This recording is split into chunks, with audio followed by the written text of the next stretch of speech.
Ένωσης Αρχιτεκτών της Θεσσαλονίκης. Κυρίες και κύριοι, θα ήθελα καταρχήν να ευχαριστήσω την Ένωση Αρχιτεκτών της Θεσσαλονίκης για την πρόσκληση. Υπηρετώ σε μια εφορία η οποία εδρεύει στην Αθήνα.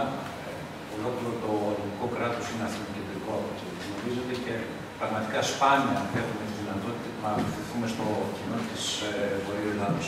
Ευχαριστώ λοιπόν την Ένωση και όλους τους ανθρώπους που συμμετείχαν για την επιτυχία αυτής της διοργάνωσης. Τα ονόματα των περισσότερων τα εννοούμε. Ονομάζομαι Γιώργος Κουτσουφλάκης, αφήστε με να αυτοσυστηθώ ξανά. Είμαι επαγγελματίας υποβρύχιος αρχαιολόγος, μέλος του Ινστιτούτου Εναλλίων Αρχαιολογικών Ερευνών εδώ και 23 χρόνια και υπάλληλος της Εφορίας Εναλλίων Αρχαιοτήτων της Αρχαιολογικής Υπηρεσίας, του Υπουργείου Πολιτισμού και Τουρισμού. Είμαι δηλαδή κατ' ουσίαν ένας δημόσιος υπάλληλος. Στην αρχή της 5ης δεκαετίας της ζωής μου έχω αναλάβει παράλληλους και πολλαπλούς ρόλους. Είμαι καταρχήν παντρεμένος σύζυγος, είμαι πατέρας 2 παιδιών, είμαι αρθρογράφος στα διάφορα καταδυτικά περιοδικά, είμαι ιστορικός ερευνητής. Ωστόσο, τίποτα δεν υπήρξε πιο καθοριστικό στο να διαμορφώσω μια ταυτότητα όσο το επάγγελμα που ασκώ. Είμαι ένας υποβρύχιος αρχαιολόγος. Και το επάγγελμα αυτό υπήρξε το αποτέλεσμα μιας απολύτου συνειδητής επιλογής. Μέσα από αυτό προσδιορίζομαι και αντιλαμβάνομαι και το ρόλο μου στην σύγχρονη κοινωνία. Ως επαγγελματίας αρχαιολόγος, ένα μεγάλο μέρος της δουλειάς μου δεν είναι στο πεδίο δράσης, είναι στο γραφείο. Αναλώνομαι πάρα πολλές ώρες καθημερινά πάνω από μελέτες περιβαλλοντικών επιπτώσεων, αδειοδοτήσεις έργων και πολλές επαφές με επιχειρηματίες, με δικηγόρους, με εργολάβους κτλ. Στον αντίποδα υπάρχει η έρευνα πεδίου που με αποζημιώνει για όλο αυτό το χρόνο. Έχω τη δυνατότητα, λόγω της θέσης που βρίσκομαι, να διενεργώ καταδύσεις και αρχαιολογικές έρευνες σε περιοχές οι οποίες ουδέποτε έχουν διερευνηθεί αρχαιολογικά.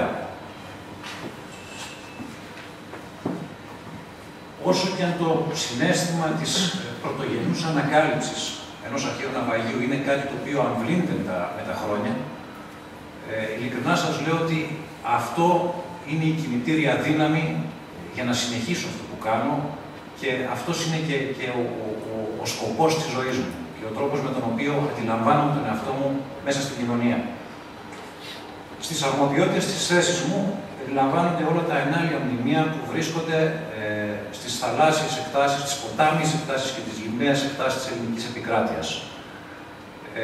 Αυτά περιλαμβάνουν πολλούς διαφορετικούς τύπους μνημείων, όπως είναι καταβυθισμένοι οικισμοί, όπως είναι απορρίψεις, όπως είναι μεμονωμένα ευρήματα. Ένα πολύ σημαντικό όμως μέρος είναι τα αρχαία ναυάγια, τα οποία κυμαίνονται από μια περίοδο που αρχίζει από την ελληνική προϊστορία, καλύπτει όλες τις ενδιάμεσες περιόδους, αρχαϊκή, κλασική, ελληνιστική, ρωμαϊκή, βυζαντινή, μεταβυζαντινή και φτάνει μέχρι και τον Δεύτερο Παγκόσμιο Πόλεμο. Μπορούμε να έχουμε συσκότηση. Αντιλαμβάνομαι πολλές φορές ότι τα ναυάγια κάθε εποχής, αρχαία, μεσαιωνικά, σύγχρονα ή νεότερα, έχουν ένα ειδικό φορτίο και πάντα προκαλούσαν το ενδιαφέρον του Έλληνα. Γιατί συμβαίνει αυτό? Θα έλεγα καταρχήν ότι πρώτα απ' όλα ένα ναυάγιο στην συλλογική μας αντίληψη είναι ταυτισμένο με έναν τόπο τραγωδίας και έναν τόπο ανθρώπινης μνήμης. Κατά δεύτερο λόγο, το ναυάγιο ως φορέας μιας ανθρώπινης τραγωδίας βρίσκεται εγκλωβισμένο σε ένα αυτοπροστατευόμενο περιβάλλον, ξένο και εχθρικό προς τον άνθρωπο. Επομένως, ο άνθρωπος προκειμένου να ανακτήσει μέρος της εικόνας αυτής θα πρέπει να υπερβεί τα φυσικά του όρια, θα πρέπει να εισέλθει, θα πρέπει να κατέλθει σε αυτό το περιβάλλον που βρίσκεται πέρα της μέσης κοινής ανθρώπινης εμπειρίας, με ό,τι αυτό συνεπάγεται για την διαμόρφωση μιας συλλογικής αντίληψης. Τέλος, τα ναυάγια δικαιολογημένα ή αδικαιολόγητα είναι ταυτισμένα με την ύπαρξη σπάνιων αντικειμένων, θησαυρών και ευρημάτων μεγάλης ιστορικής ή αρχαιολογικής αξίας. Και αυτό από μόνο είναι ικανό να τους προδίδει μια ιδιαίτερη έγνοια. Για εμάς, ωστόσο, τους αρχαιολόγους, τα ναυάγια είναι σημαντικά για τελείως διαφορετικούς λόγους. Όπως έχει διατυπωθεί πολλές φορές στο παρελθόν, κατά την προσφυλή έκφραση ενός διάσημου ερευνητή της μεσογειακής ενάλειας αρχαιολογίας, του George Pass, τα ναυάγια αποτελούν κλειστές κάψουλες χρόνου. Σε ένα θεωρητικό τελείως σχήμα, φανταστείτε ένα πλοίο, το φορτίο του και όλες τις ανθρώπινες ενέργειες και δράσεις που το περιβάλλουν, τον εξοπλισμό του, να αποτίθεται σε μια δεδομένη στιγμή στο βυθό της θάλασσας και σε ένα υγρό θησαυροφυλάκι να διατηρείται για 2.000 χρόνια και να μας παραδίδεται αυτούσια. Αυτό που ενδιαφέρει κυρίως τον αρχαιολόγο εδώ πέρα είναι δύο έννοιες. Είναι η έννοια πρώτον της συνύπαρξης και δεύτερον της συγχρονικότητας. Το γεγονός δηλαδή ότι σε μια παγωμένη στιγμή του χρόνου αντικείμενα μιας κοινής περίοδου χρήσης εγκλωβίζονται σε ένα κλειστό σύνολο και μας παραδίδονται αυτούσια χιλιάδες χρόνια μετά. Γιατί είναι αυτό σημαντικό? Για να γίνει κατανοητό, θα πρέπει να έχουμε κάποιες βασικές γνώσεις των μεθόδων χρονολογικής τεκμηρίωσης που χρησιμοποιεί η αρχαιολογία.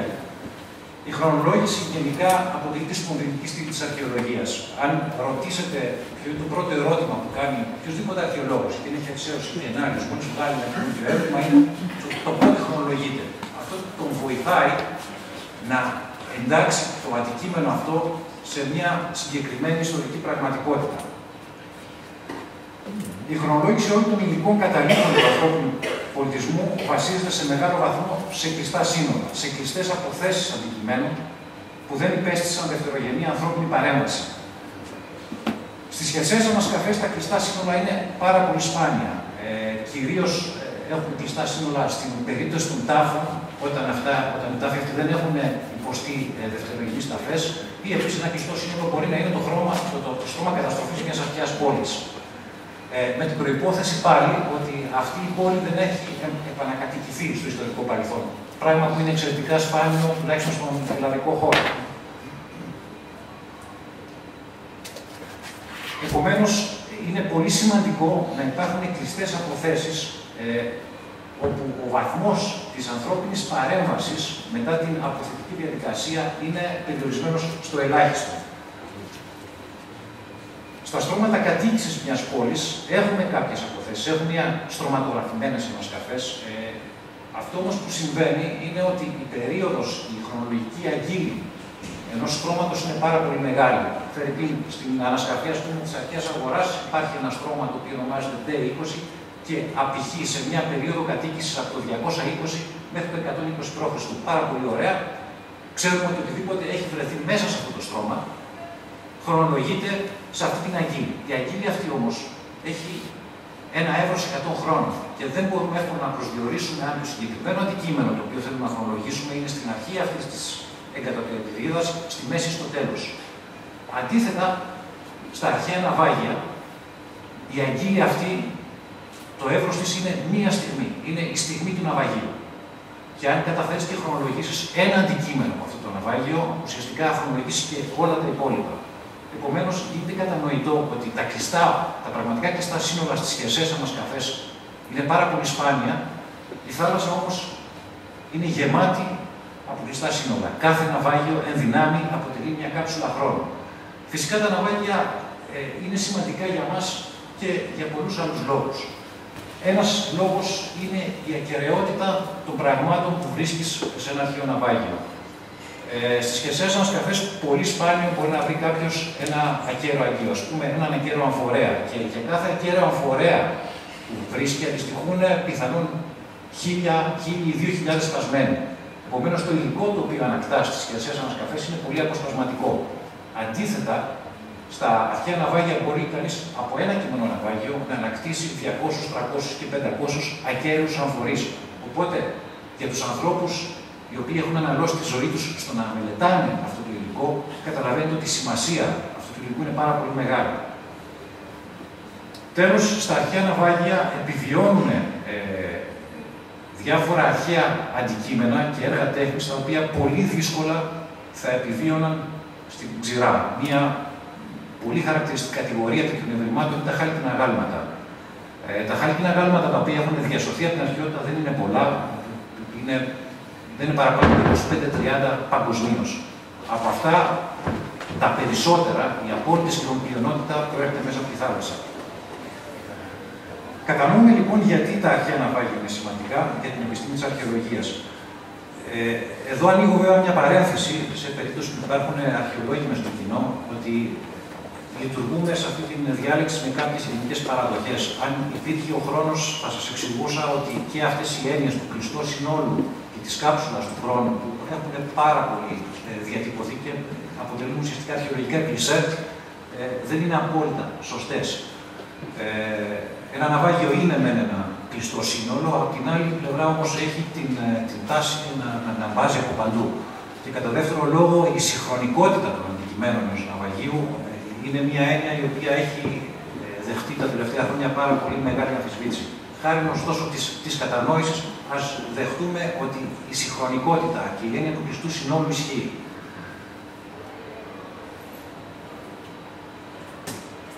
Αντίθετα από ό,τι πιστεύετε, ένας αρχαιολόγος αναλύσει και αναλογικά ένα πολύ μικρό τμήμα του εργασιακού του χρόνου στην πρωτογενή πολυθαλάσσια έρευνα πεδίου. Και εξαιρετικά σπάνια βρίσκει κάτι από μόνος του. Το 95% των ναυαγίων τα οποία έχουν βρεθεί και έχουν καταχωρηθεί οφείλεται σε πληροφορίες.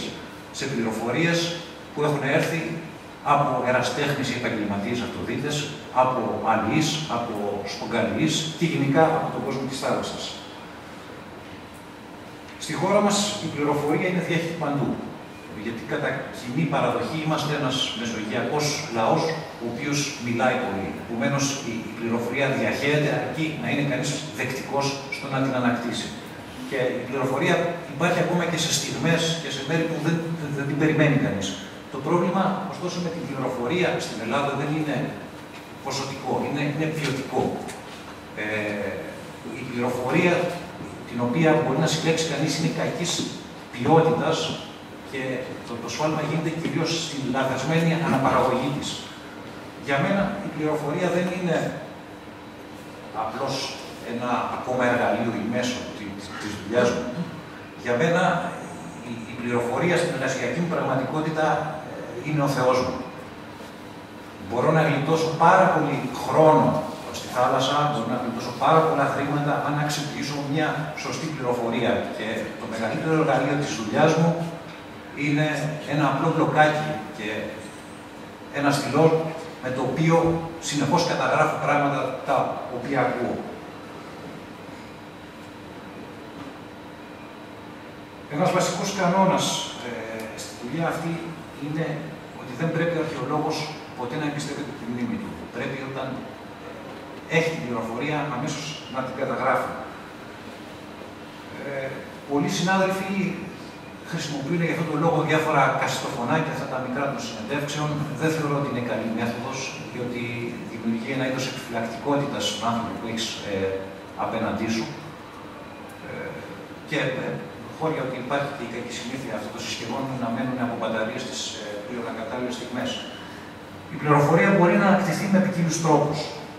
Συχνά δίνεται αυτοβούλος, είτε για λόγους ενθουσιασμού, είτε για ποιον άνθρωπο ο οποίος έχεις μπροστά σου αγνοεί παντελώς το ποιος είσαι και τι κάνεις, οπότε θεωρεί ότι το μυστικό του είναι ασφαλές από έναν άνθρωπο που δεν έχει καμία σχέση με τη θάλασσα. Ωστόσο, το σωστό είναι όταν αναζητάς πληροφορίες να δηλώνεις ποιος είσαι και τι κάνεις. Εκ πείρας σας λέω ότι όταν δηλώνω ότι είμαι αρχαιολόγος και δουλεύω στην εφορία αναλύων αρχαιοτήτων, αμέσως μπροστά μου σηκώνεται ένα τείχος επιφυλακτικότητας. Αυτό το τείχος το έχει χτίσει η προηγούμενη γενιά αρχαιολόγων τούβλο-τούβλο.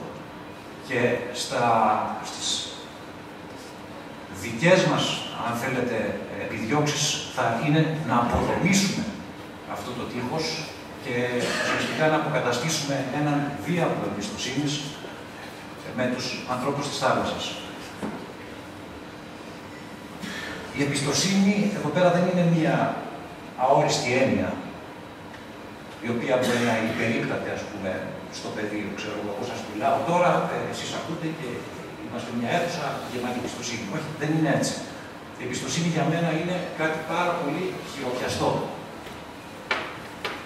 Κάτι το οποίο τεστάρεται. Και κάτι το οποίο δημιουργεί υποχρεώσεις και θέτει κάποια όρια, τα οποία αν τα ξεπεράσω, δεν μπορώ μετά να υπαναχωρήσω.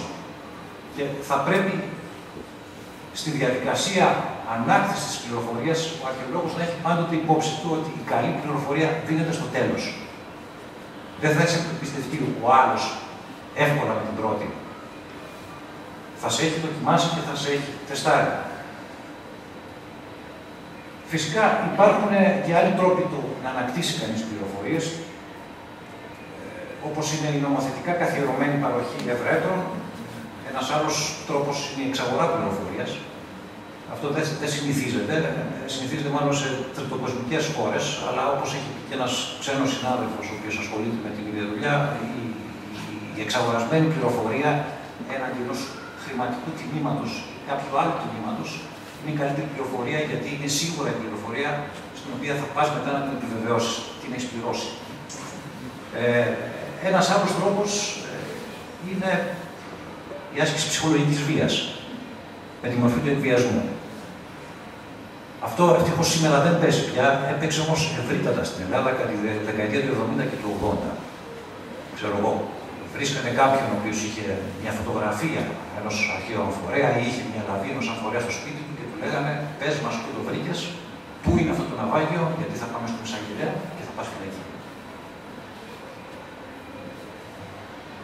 Για την ανάκτηση της πληροφορίας, βέβαια, υπάρχουν και πολλοί άλλοι τρόποι. Υπάρχουν και διάφορες δόλιες μέθοδοι. Ένας πολύ καλός τρόπος, αν θέλετε, είναι ένα μπουκάλι ούζο και μια παρέα, ας το πούμε, στην Κάλυμνο. Όταν ο άνθρωπος πιει, γενικά γίνεται λιγότερο επιφυλακτικός και σε ένα τραπέζι με σφουγγαράδες μπορείς να ακούσεις απίθανα πράγματα και απίστευτες πληροφορίες, τις οποίες οι άνθρωποι αυτοί λένε τη ρήμη του λόγου, όταν θα έχουν χαλαρώσει από το ποτό. Η σωστή αντιμετώπιση τότε είναι να περιμένεις 1-2 λεπτά, μετά να πεις: με συγχωρείτε, πρέπει να πάω προς νερό μου, πας παρά έξω, βγάζεις το μπλοκάκι, σημειώνεις την πληροφορία, μετά ξαναγυρνάς στο τραπέζι. Το κάνεις εκείνη τη στιγμή, δεν το κάνεις την επόμενη μέρα, γιατί την επόμενη μέρα πιθανόν να τα έχεις ξεχάσει αυτά. Υπάρχουν ειδικά πρωτόκολλα για τη διαχείριση της πληροφορίας. Αυτό είναι ένα πρωτόκολλο το οποίο χρησιμοποιούμε στις ερευνητικές ομάδες εδώ στην Ελλάδα. Πληροφορία, καταγραφή, πρώτη αξιολόγηση και αρχαιοθέτηση. Άλλοι έχουν πρώτα την αρχαιοθέτηση και μετά την αξιολόγηση. Τέλος πάντων, αυτά είναι διαφορετικά πρωτόκολλα. Η πληροφορία επιβεβαιώνεται με την αυτοψία. Η αυτοψία μπορεί να καταλήξει στην επιβεβαίωση μιας πληροφορίας ή στη διάψευση μιας πληροφορίας. Μετά τη διάψευση, σημαντικό είναι να υπάρξει διαγραφή της πληροφορίας από την αρχαιοθέτηση. Γιατί αν μείνει μέσα, μπορεί να παροδηγήσει διάφορους άλλους επιστήμονες και αρχαιολόγους στο μέλλον και ουσιαστικά να πάνε σε μέρη και επιβεβαίωση μιας πληροφορίας η οποία ωστόσο είναι άκυρη. Εκ πείρας σας λέω ότι το 50% της πληροφορίας που λαμβάνουμε δεν φτάνει ποτέ από το στάδιο της καταγραφής στο στάδιο της αρχαιοθέτησης. Είτε γιατί είναι τελείως αμφίβολης ποιότητας, είτε γιατί είναι πάρα πολύ γενικευτική πληροφορία του τύπου στα νυχτά της Ρόδου υπάρχει ένα αρχαίο ναυάγιο. Αυτό δεν μας λέει τίποτα. Εγώ ξέρω ότι ανοιχτά της Ρόδου δεν υπάρχει ένα αρχαίο ναυάγιο, υπάρχουν 20 αρχαία ναυάγια χωρίς καν να έχω βουτήξει εκεί πέρα. Πολλές φορές πάλι η πληροφορία αναφέρεται σε πράγματα τα οποία είναι ήδη γνωστά.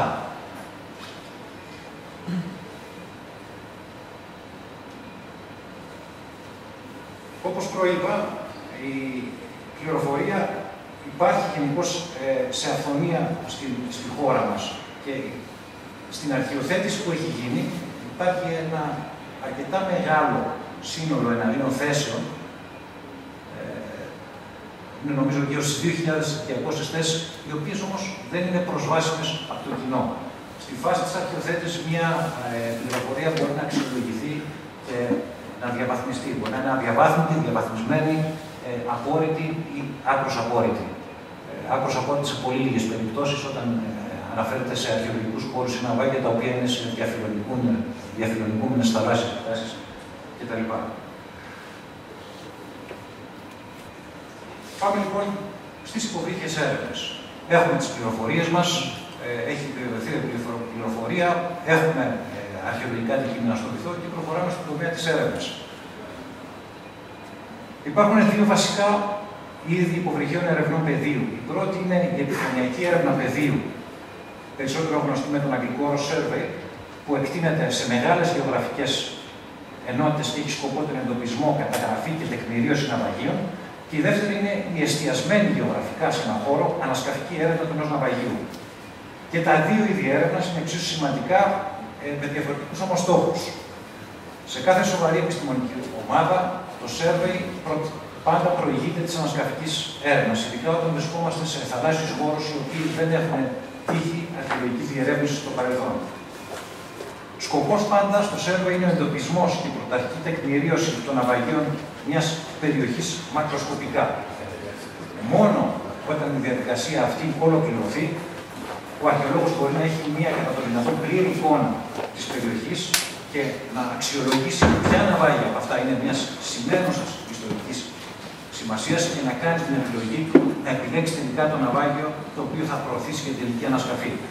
Αν το survey δεν έχει προηγηθεί της ανασκαφής, αυτό σημαίνει ότι η επιλογή αυτού του ναυαγίου είναι ευκαιριακή, πιθανόν τυχαία. Το ναυάγιο το οποίο έχει επιλέξει ενδεχομένως να μην είναι αντιπροσωπευτικό και το βέβαιο είναι ότι σίγουρα αγνοεί ναυάγια της όμορφης περιοχής, τα οποία ενδεχομένως να είναι μεγαλύτερης σημασίας. Εδώ βλέπετε τη διασπορά των ναυαγίων στην περιοχή του Νότιου Βοϊκού. Είναι μια έρευνα που ξεκίνησαμε το 2006. 15-16 εντοπισμένα ναυάγια. Όταν τελείωσε αυτή η φάση του survey, επιλέξαμε τελικά το ναυάγιο το οποίο προκρίναμε για συστηματική αρχαιολογική έρευνα. Ένα ναυάγιο στην ίσο Στήρα, χρονολογούμενο στους ύστερους ελληνιστικούς χρόνους, σε βάθος 40 με 46 μέτρα. Επαναλαμβάνω ότι επειδή η ανασκαφή ενός ναυαγίου είναι μια διαδικασία πολυδάπανη και χρονοβόρα, αναμένεται να διαρκέσει σε βάθος χρόνου, θα πρέπει ο αρχαιολόγος να είναι πάρα πολύ επιλεκτικός στα ναυάγια τα οποία θα ανασκάψει. Σε μια καριέρα που μπορεί να κρατήσει 30-35 χρόνια, ο αρχαιολόγος δεν θα έχει τη δυνατότητα να ανασκάψει περισσότερο από 2, το πολύ 3 ναυάγια. Επομένως, θα πρέπει να είναι πάρα πολύ επιλεκτικός. Σε όλες τις τρέχουσες έρευνες του Ινστιτούτου Εναλλίων Αρχαιολογικών Ερευνών, στον παραστικό κόλπο, τον ευωικό και στον αγωγικό, το survey διάρκειας από 1 μέχρι 3 έτη έχει προηγηθεί της ανασκαφής. Τα κριτήρια επιλογής του ναυαγίου που θα προκριθεί στην ανασκαφή ποικίλουν. Μπορεί να είναι η χρονολογική περίοδος στην οποία εντάσσεται το ναυάγιο. Μπορεί να είναι η σπανιότητα του φορτίου του. Μπορεί να είναι η προοπτική έβρεσης ένιδου ξύλου, το οποίο συνήθως υπόκειται κάτω από το φορτίο.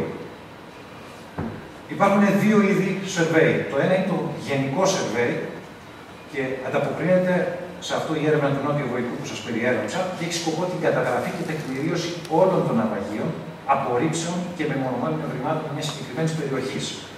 Σε έναν χρονολογικό ορίζοντα που ξεκινάει από την προϊστορία και εκτείνεται μέχρι και τους μεταβυζαντινούς χρόνους. Αυτό απαιτεί καταρχήν μια παρουσία αρχαιολόγων που έχουν μια γενική ιστορική και αρχαιολογική παιδεία όλων των εποχών. Το δεύτερο είδος είναι ένα περισσότερο εστιασμένο survey και αυτό να ζητάει κάποιο συγκεκριμένο στόχο. Αυτός μπορεί να είναι το ναυάγιο μιας συγκεκριμένης περίοδου ή ένα συγκεκριμένο πλοίο ιστορικών χρόνων που έχει απολεστεί, ή τέλος μπορεί να είναι και τα πλοία μιας ιστορικής ναυμαχίας. Στην περίπτωση αυτή, ολόκληρη η έρευνα είναι προσανατολισμένη στις ιδιαιτερότητες του συγκεκριμένου στόχου. Στη θάλασσα πάντα, για να βρεις κάτι συγκεκριμένο, πρέπει να αναζητήσεις αυτό το συγκεκριμένο. Η έρευνα αυτή καταγράφει βέβαια και άλλες αρχαιότητες τις οποίες μπορεί να βρει κατά τη διάρκεια του survey, ωστόσο ο βαθμός τεκμηρίωσης των αρχαιοτήτων δεν είναι αυτός στον οποίο προβαίνει ένα γενικό survey. Ένα χαρακτηριστικό παράδειγμα εστιασμένου, εξειδικευμένου survey είναι η έρευνα του Ινστιτούτου Εναλλίων Αρχαιολογικών Ερευνών υπό τη διεύθυνση του Χρήστου του Αγορίδη που έγινε στο στον Αρβολικό κόλπο. Ο Χρήστος ο Αγορίδης είχε επιλέξει τη συγκεκριμένη περιοχή γιατί αναζητούσε ένα μικηναϊκό ναυάγιο. Η έρευνα κράτησε 2 με 3 χρόνια και τελικά το ναυάγιο αυτό βρέθηκε στην νησίδα Μόδη και από το 2008 έχει αρχίσει η συστηματική του ανασκαφή και συνεχίζεται μέχρι σήμερα και θα διαρκέσει κάποια χρόνια ακόμα.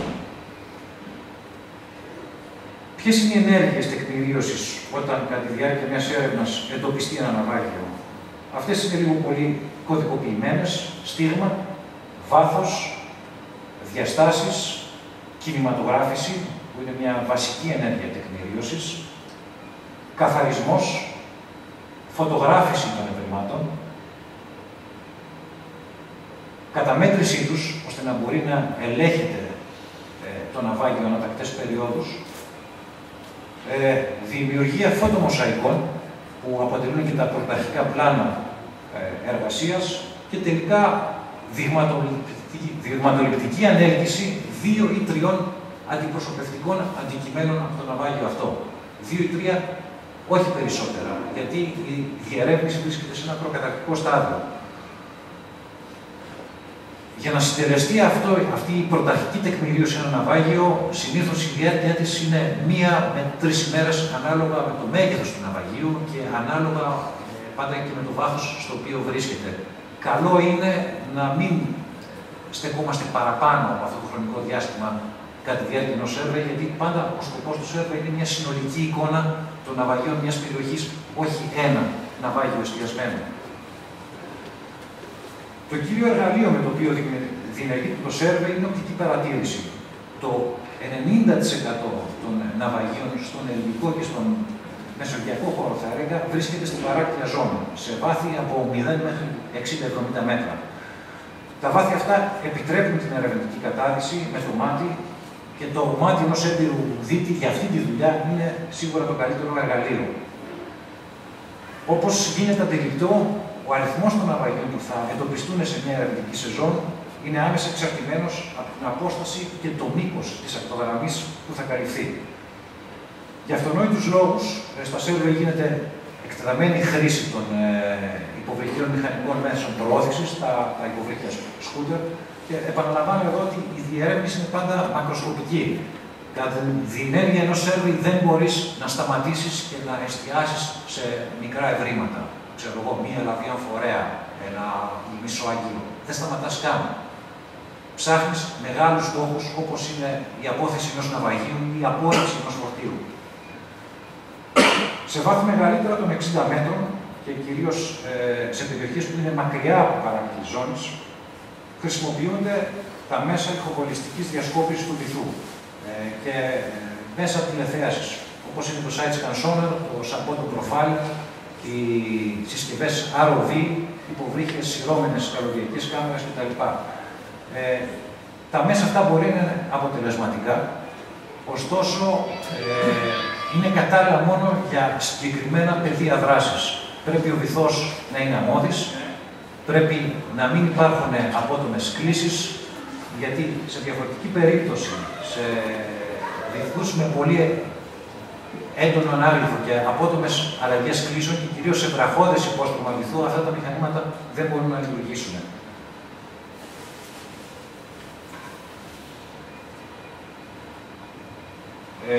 Επίσης, σε αυτού του είδους την έρευνα, όπου χρησιμοποιούνται μέσα ηχοβολιστικής διασκόπησης, πάρα πολύ μεγάλο ρόλο παίζει η ερευνητική εμπειρία στην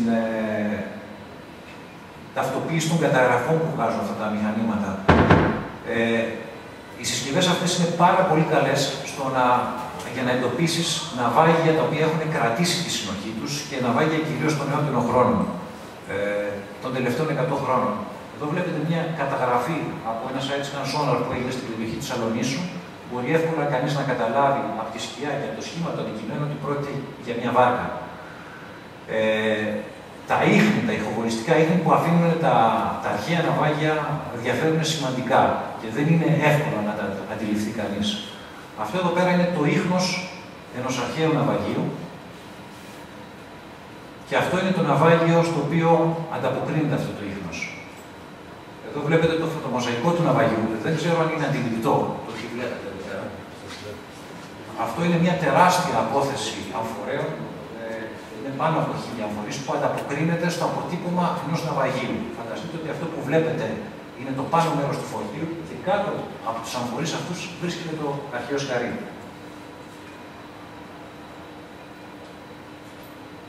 Επίσης, οι συσκευές αυτές δίνουν την δυνατότητα να εξερευνηθούν και περιοχές οι οποίες βρίσκονται σε πολύ βαθιά νερά και στα οποία είναι αδύνατο να φτάσει άνθρωπος. Αυτό είναι ένα ναυάγιο το οποίο ανακαλύφθηκε σε σύγχρονο ναυάγιο, έτσι. Ανακαλύφθηκε σε βάθος 2.200 μέτρων νότια της Μήλου.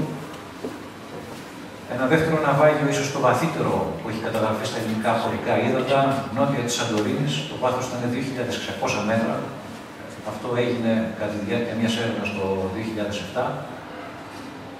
Και εδώ ένα μεμονωμένο έβριμα από 1.800 μέτρα βάθος, πάλι νότια της Σαντορίνης, ίσως το μόνο αρχαίο, το βαθύτερα γνωστό στην Ελλάδα αρχαίο αντικείμενο, ένας αμφορέας της ύστερης ρωμαϊκής περίοδου του 6ου αιώνα μετά Χριστόν. Οι στιγμές που βλέπετε γύρω-γύρω είναι καρύδες. Υπάρχει γενικά η αντίληψη ότι η αρχαιολογική έρευνα είναι μια δημοκρατική διαδικασία. Δεν είναι. Υπάρχει μια πολύ αυστηρή ιεραρχία. Η ακρογωνιαία λύθη μιας έρευνας είναι ο διευθυντής έρευνας, ο οποίος είναι αρχαιολόγος, και ο διευθυντής καταδύσεων. Μεταξύ τους υπάρχει μια ισότιμη σχέση με μια μικρή πρωτοκαθεδρία να δίνεται στον διευθυντή της έρευνας, που είναι primus inter pares, πρώτος μεταξύ ίσων. Αυτοί οι δύο είναι υπεύθυνοι για την κατάρτιση των πρωτοκόλων κατάδυσης, η οποία προηγείται της έρευνας. Έχει δηλαδή επέλθει μια βασική συμφωνία μεταξύ των δύο που είναι απαραβίαστη. Επίσης, για να γίνει οποιαδήποτε καταδυτική δραστηριότητα κατά τη διάρκεια μιας έρευνας, πρέπει να έχει τη συνένεση και των δύο. Αν ο ένας διαφωνεί, έχει το δικαίωμα της αναβλητικής αντισυγκυρίας του βέτο και η δουλειά δεν θα πραγματοποιηθεί. Η σχέση τους κατά τη διάρκεια μιας έρευνας δοκιμάζεται πάρα πολύ σοβαρά. Ο λόγος είναι απλός. Ο διευθυντής της έρευνας, ο αρχαιολόγος, έχει ένα πράγμα στο μυαλό του. Να γίνει η δουλειά με τον μεγαλύτερο αποδοτικό τρόπο. Αντίθετα, η ευθύνη του διευθυντή καταδύσεων είναι τελείως διαφορετική. Είναι να επιστρέψουν όλοι σώοι στα σπίτια τους, να μην υπάρξουν καταδυτικά ατυχήματα και να υπάρξει η μικρότερη δυνατή έκθεση στον κίνδυνο. Γενικά ισχύει μεταξύ του διευθυντή της έρευνας και του διευθυντή των καταδύσεων ένας άτυπος νόμος, ότι ο διευθυντής της έρευνας δεν παρεμβαίνει στους χρόνους βυθού και στις αποσυμπιέσεις και ο διευθυντής καταδύσεων δεν παρεμβαίνει στο αρχαιολογικό πρόγραμμα, στις εργασίες που πρέπει να γίνουν. Κάτω από τον διευθυντή της έρευνας υπάρχει ένα πληρωτής διευθυντής, assistant director είναι ο ορισμός στα αγγλικά, ο οποίος είναι ίσως το σημαντικότερο πρόσωπο σε μια έρευνα. Ουσιαστικά αυτός διαχειρίζεται τα χρήματα, το χρόνο και το προσωπικό. Είναι υπεύθυνος για την αρχαιολογική καταγραφή, για την ηλεκτρονική καταγραφή όλων των ευρημάτων, για τη σύνταξη του ημερολογίου της έρευνας και επίσης για όλο το επιστημονικό προσωπικό. Επίσης, στην ευθύνη του βρίσκεται και η αρχαιολογική καταγραφή των ευρημάτων και επίσης το χερσαίο επιχειρησιακό κέντρο από τον οποίο διευθύνονται οι έρευνες, όπου υπάρχει το υπόλοιπο προσωπικό της έρευνας, αποτελούμενο συνήθως από έναν υπεύθυνο τροφοδοσίας, ένα μάγειρα και βοηθητικό προσωπικό. Οι συγκεκριμένες εγκαταστάσεις εδώ που βλέπετε είναι από την έρευνα του 2011 που έγινε στη Μακρόνησο. Κάτσαμε 15 μέρες. Πολλές φορές πρέπει να πάμε σε περιοχές στις οποίες δεν υπάρχουν υποδομές. Δεν υπάρχει ηλεκτροδότηση, δεν υπάρχει νερό, δεν υπάρχει τίποτα. Τις υποδομές αυτές θα πρέπει να τις φτιάξουμε από μόνοι μας και είναι η βασική ευθύνη του assistant director. Ο τέταρτος στην ιεραρχία είναι ο τεχνικός διευθυντής της έρευνας. Αυτός είναι υπεύθυνος για όλο το μηχανολογικό εξοπλισμό και τα πλωτά μέσα που χρησιμοποιούνται, επίσης για τους αρχιτέκτονες, τοπογράφους, μηχανικούς, τους επαγγελματίους δίδες και τον φωτογράφο. Η δουλειά του είναι ουσιαστικά να τριγυρνάει πέρα από τα καταδυτικά του καθήκοντα όλη μέρα με ένα κατσαβίδι και ένα μπουζόκουλο και να φτιάχνει φλάβες, οι οποίες ανακύπτουν συνέχεια, και είναι επίσης υπεύθυνος για όλες τις τεχνικές εργασίες που γίνονται στο βυθό. Ανελκύσεις, ρεμέτσα, καθελκύσεις, οτιδήποτε τεχνικό στο βυθό. Είναι επίσης ο μόνος ο οποίος μπορεί να ασκήσει υπό ορισμένες προϋποθέσεις βέτο στο καταλυτικό πρόγραμμα. Κανένας άλλος δεν μπορεί. Τέλος πάντων, στο τέλος της ιεραρχίας και στον πάτο αυτής της ιεραρχικής πυραμίδας βρίσκονται όλοι οι εκπαιδευόμενοι φοιτητές αρχαιολογίας, εθελοντές κτλ. Ο ρόλος τους είναι πάρα πολύ απλός σε μια έρευνα, να γνωρίζουν τη θέση τους και να κάνουν αυτό που τους λένε. Τίποτα λιγότερο και κυρίως τίποτα περισσότερο. Και το λέω αυτό γιατί τα πρωτόκολλα έρευνας δεν τους δίνουν τη δυνατότητα να ασχοληθούν με την επίλυση οποιοδήποτε προβλήματος, δεν έχουν τη γνώση να το κάνουν. Ωστόσο, η πείρα έχει αποδείξει ότι πολλές φορές έχουν ένα αστήρευτο ταλέντο στο να δημιουργούν προβλήματα. Βασικό για μια έρευνα είναι να υπάρχει ένα καταλυτικό σκάφος υποστήριξης. Στο εξωτερικό κυκλοφορούν κάποια σκάφη τα οποία είναι ειδικά κατασκευασμένα για αυτή τη δουλειά, έχουν όλο τον απαραίτητο εξοπλισμό, μηχανήματα τα οποία εμείς στην εργασιακή μας πραγματικότητα δεν θα μπορούσαμε καν να ονειρευτούμε, τα οποία όμως λόγω ενός αυξημένου κόστους δεν είναι διαθέσιμα. Εμείς συνήθως θα πρέπει να βολευτούμε με κάτι τέτοιο.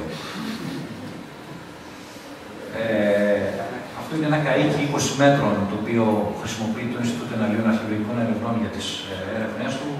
Είναι παλιό αλλιευτικό, μετασκευασμένο με 1000 προθήκες, μπορεί όμως και επιχειρεί πολύ κοντά στην ακτή και έχει κάποια χαρακτηριστικά που τα μεγάλα, που είδατε πριν, δεν τα έχουν.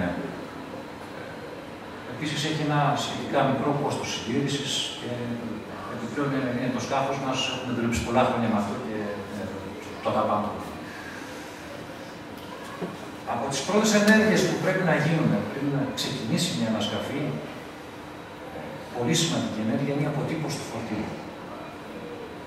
Ισχύει ο κανόνας ότι σε ένα αρχαίο ναυάγιο δεν μετακινούμε τίποτα, δεν σκάβουμε, δεν κάνουμε τίποτα, αν το ναυάγιο αυτό πρώτα δεν έχει αποτυπωθεί. Η ευθύνη εδώ είναι κυρίως των αρχιτεκτόνων, μηχανικών και τοπογράφων που πλαισιώνουν την έρευνα.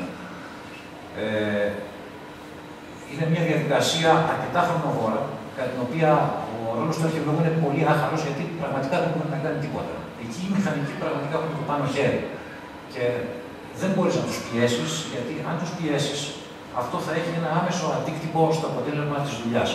Θα πρέπει να ξέρετε ότι η ανασκαφή ενός ναυαγίου είναι κατ' ουσίαν μια καταστροφική διαδικασία.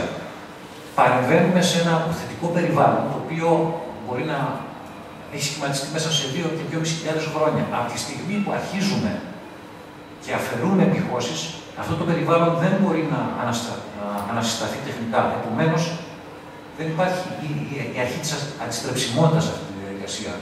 Θα πρέπει να έχεις πάρα πολύ καλή τεκμηρίωση της εικόνας που βρήκες στο βυθό. Γίνονται πάρα πολλές μετρήσεις, πάρα πολλά σχέδια.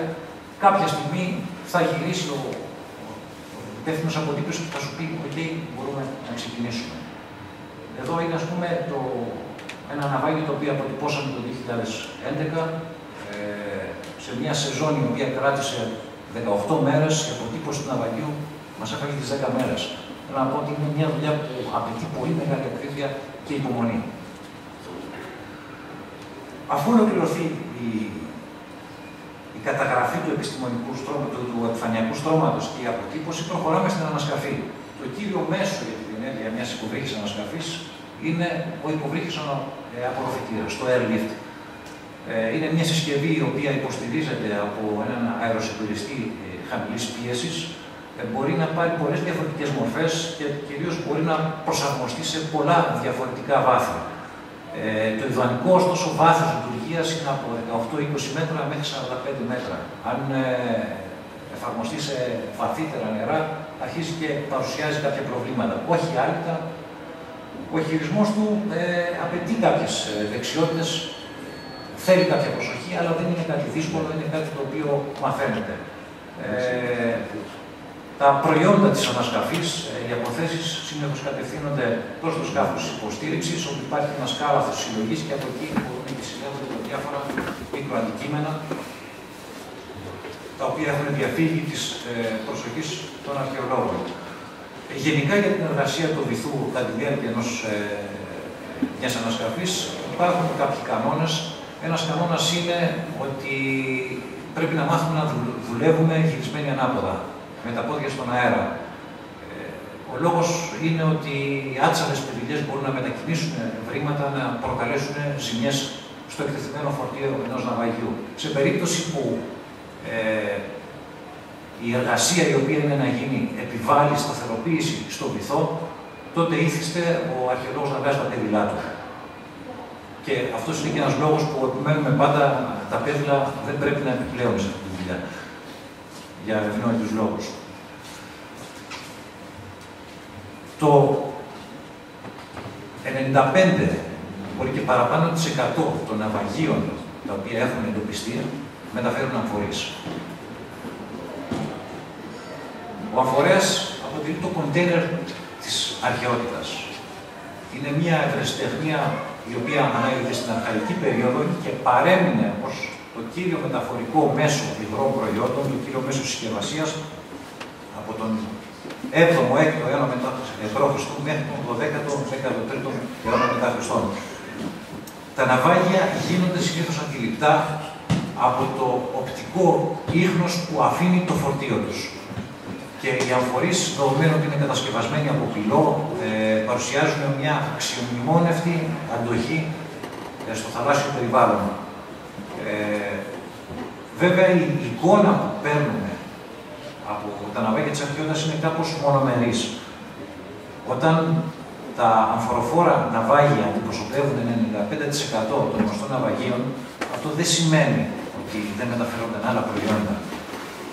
Σίγουρα εξίσου μεγάλο είναι και το εμπόριο άλλων αναλώσιμων προϊόντων, όπως μπορεί να είναι τα τρόφιμα, το σιτάρι, η ξυλία.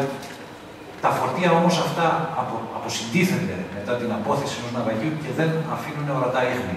Γι' αυτό το λόγο είναι και εξαιρετικά δύσκολο να τα εντοπίσουμε.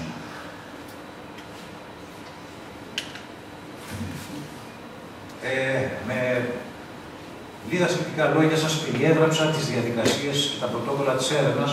Τώρα ας δούμε κάποια ναυάγια, τα σημαντικότερα που έχουν βρεθεί τα τελευταία χρόνια στον ελλαδικό χώρο. Για να διατηρηθεί ένα ναυάγιο σε καλή κατάσταση πρέπει να συντρέχουν τρεις προϋποθέσεις. Μάλλον είναι τρεις οι παράγοντες οι οποίοι προσδιορίζουν την εικόνα ενός ναυαγίου στο βυθό.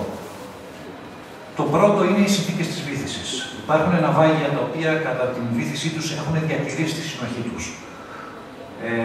Ένα ναυάγιο είναι το συγκεκριμένο που βλέπετε στην περιστέρα της Αλονίσου, Βυζαντινών χρόνων, 1200 με 1300 μετά Χριστόν. Και βλέπετε ότι το φορτίο έχει λάβει το σχήμα του ναυαγίου. Αυτό σημαίνει ότι είναι ένα ναυάγιο το οποίο έφτασε στα 55 μέτρα, έκατσε πάνω στο βυθό, θαύτηκε στην άμμο και αυτό που βλέπετε είναι το πάνω μέρος του φορτίου του. Είναι εξαιρετικά σπάνιο στην Ελλάδα να έχουμε ναυάγια σε τόσο καλή κατάσταση. Επίσης, οι άλλοι δύο παράγοντες που είναι σημαντικοί για την καλή διατήρηση ενός ναυαγίου είναι πρώτον το περιβάλλον στο οποίο αποτίθεται και δεύτερον ο βαθμός της ανθρώπινης παρέμβασης. Πάρα πολύ σημαντικό και αυτό.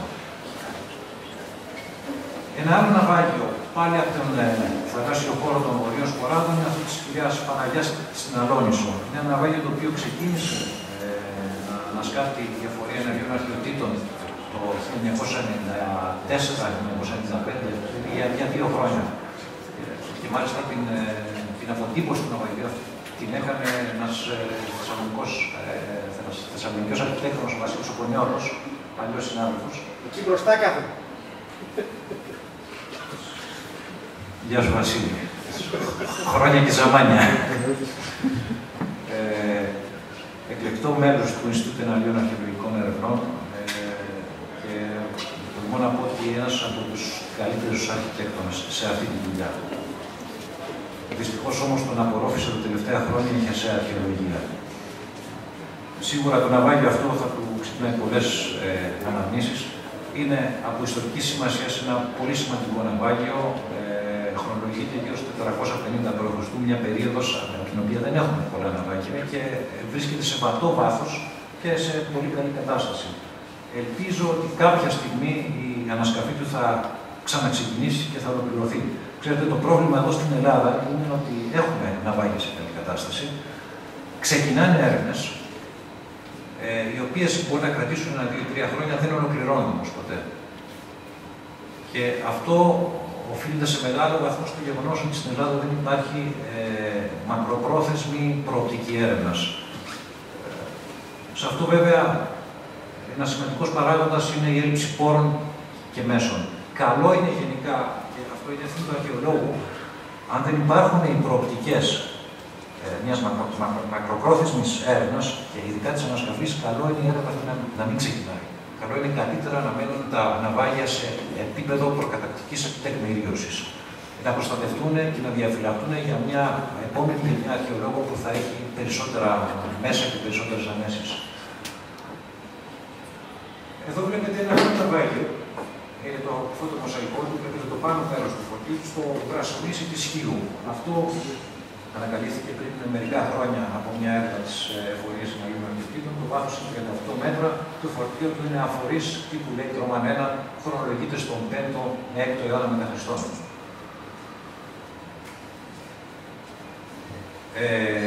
Τα ναυάγια αυτά που σας δείχνω ενδεχομένως πολύ σύντομα να καταστούν επισκέψιμα. Ελπίζω θα έχουμε τον χρόνο για μια συζήτηση γι' αυτό μετά. Ένα πάλι πολύ σημαντικό ναυάγιο στην Περιστέρα της Αλονίσου, με ένα πολύ περίεργο αποτύπωμα πάνω στο βυθό. Έχουν γίνει πάρα πολλές συζητήσεις αν οι δύο αυτές αποθέσεις του φορτίου αντιστοιχούν σε 1 ή 2 ναυάγια. Με την προσωπική μου άποψη ότι είναι σε 1 ναυάγιο. Χιλιάδες οι αφορείς στο επιφανειακό μονοστρώμα, αγνοούμε πόσοι μέσα είναι θαμμένοι και είναι ένα ναυάγιο το οποίο σίγουρα έχει κρατήσει τη συνοχή του και έχει μείνει αλόβητο από δευτερογενείς ανθρώπινες επεμβάσεις. Δεν έχει συγχυθεί δηλαδή. Και ο λόγος είναι ότι βρίσκεται σε ένα πολύ μεγάλο βάθος, στο 55 με 58 μέτρα. Και τέλος, ίσως το πιο διάσημο ναυαγείο των τελευταίων χρόνων, είναι το ναυάγιο των κλασικών χρόνων που ερευνήθηκε και αυτό στην Περιστέρα της Αλονίσου. Η ανασκαφή ξεκίνησε από την συνάδελφο την Ελπίδα τη Χατζηδάκη από το 1992-1993. Με πολλές διακυμάνσεις, υπήρξε μια διακοπή των ερευνών, ξαναξεκίνησε το 1999 και το 2000, μετά ξανά δεν υπήρχαν χρήματα. Ελπίζουμε ότι θα επανέλθει και θα ολοκληρώσει την έρευνα αυτή. Θα πρέπει γενικώς να αντιμετωπίζουμε τα ναυάγια ως μνημεία. Είναι μνημεία, ακόμα και αν ανοίξει κανείς τον αρχαιολογικό νόμο θα δει ότι χαρακτηρίζονται ως μνημεία και μάλιστα ως ακίνητα μνημεία. Το ναυάγιο αυτό ήταν σημαντικό για 2 λόγους. Καταρχήν για το μέγεθός του. Μέχρι την εποχή που ανακαλύφθηκε δεν πιστευόταν ότι κατά τους κλασικούς χρόνους ναυλοχούσαν πλοία τόσο μεγάλου μεγέθους. Μία πρόχειρη εκτίμηση για τον αριθμό των αμφορέων στο φορτίο του είναι 2-3 χιλιάδες. Ο Βασίλης Κονιόλος είχε ασχοληθεί πάλι και με την αποτύπωση αυτού του ναυαγίου. Ήταν πολύ δηλαδή μεγαλύτερο από το ναυάγιο της Κυρίνιας που είναι της ίδιας εποχής, δηλαδή μεταγενέστερο. Αυτό άλλαξε όλη την αντίληψη που είχαν οι αρχαιολόγοι για το εμπόριο της εποχής. Εξίσου σημαντικό ωστόσο, για την εποχή στην οποία χρονολογείται 410-480 ήταν και να προσδιοριστεί το είδος της ναυπήγης αυτού του πλοίου. Η κυρία Χατζηδάκη που ανέσκαψε το ναυάγιο έπρεπε να αντιμετωπίσει ένα δίλημμα. Για να αποκτήσει πρόσβαση στα ξύλινα κομμάτια του πλοίου έπρεπε να αφαιρέσει ένα μέρος του φορτίου. Και σε αυτό οφείλεται το κενό αυτό που έχει σχηματιστεί. Όταν αρχίζεις και βάζεις χέρι σε ένα ναυάγιο, ουσιαστικά παρεμβαίνεις στην ακεραιότητά του και παρεμβαίνεις στην ακεραιότητα ενός μνημείου. Αυτό μπορεί να δικαιολογηθεί σε πολύ σοβαρές περιπτώσεις. Αν ξέρω εγώ, τα συμπεράσματα που θα βγάλεις είναι ανατρεπτικά και πάρα πολύ χρήσιμα για την επιστήμη. τον καιρό που ξεκίνησε η αφαίρεση του υλικού, γιατί από το καιρό που βλέπετε εδώ πέρα έχουν αφαιρεθεί 200 με 300 εμφορείς, πιστευόταν πραγματικά ότι υπάρχουν οι κατάλληλες συνθήκες στο υπέδαφος του ναυαγίου για την διατήρηση του ένδρου ξύλου. Με την πάροδο των εργασιών και των χρόνων, διαπιστώθηκε ότι τελικά το ξύλινος σκελετός του πλοίου είχε απολυστεί διαπαντός. Οπότε τι συνέβη σε αυτή την περίπτωση? Ουσιαστικά θίξαμε την ακεραιότητα ενός αρχαίου μνημείου με μια θεωρία ότι μπορούμε να βρούμε από κάτω ξύλινα μέρη του πλοίου τα οποία τελικά δεν υπήρχαν. Παρακαλώ αυτό να μην εκλειφθεί ως κριτική στη δουλειά της Ελπίδας της Χαρατζηδάκη. Η Ελπίδα είχε να αντιμετωπίσει ένα πολύ σοβαρό δίλημμα. Πιθανόν και εγώ, αν ήμουν στη θέση της, να έκανα το ίδιο πράγμα. Το ναυάγι αυτό, ωστόσο, έχει τραυματιστεί.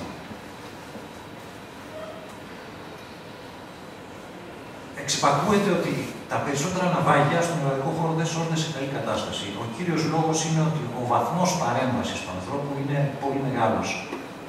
Εδώ βλέπετε ένα ναυάγιο που βρήκαμε πριν 3 χρόνια στους λειψούς των Δωδεκανήσων. Χρονολογείται στο 2ο με 1ο αιώνα π.Χ. Το φορτίο του ήταν μεικτό, αποτελούνταν από αμφορείς που άλλοι είχαν φορτωθεί στην Κόρ και άλλοι στην Κνίδο. Το βάθος είναι 42 με 48 μέτρα. Το ναυάγι αυτό έχει την ατυχία να βρίσκεται πάρα πολύ κοντά στην Κάλυμνο. Και γενικώς τα ναυάγια τα οποία είναι κοντά στην Κάλυμνο δεν διατηρούνται σε καλή κατάσταση. Φαίνεται ότι η αρχική κατάσταση του ναυαγιού ήταν πολύ καλύτερη. Εδώ βλέπετε το σχήμα της αρχικής απόθεσης.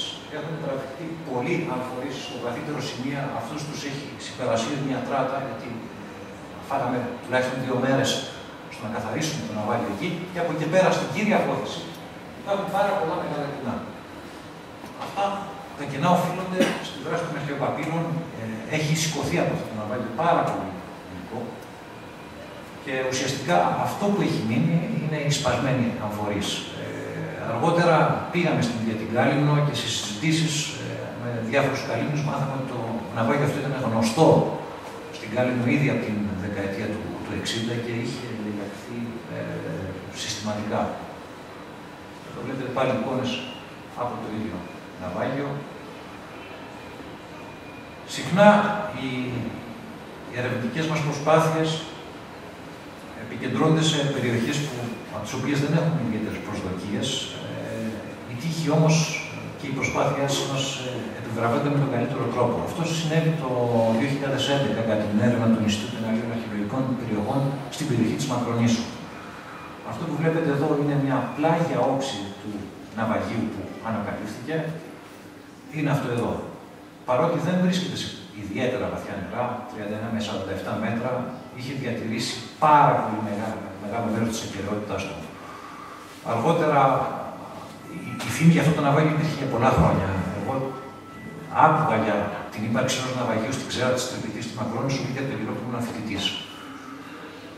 Το 2009, στο αρχείο της Εφορίας Εναλλίων Αρχαιοτήτων, βρήκα μία αναφορά.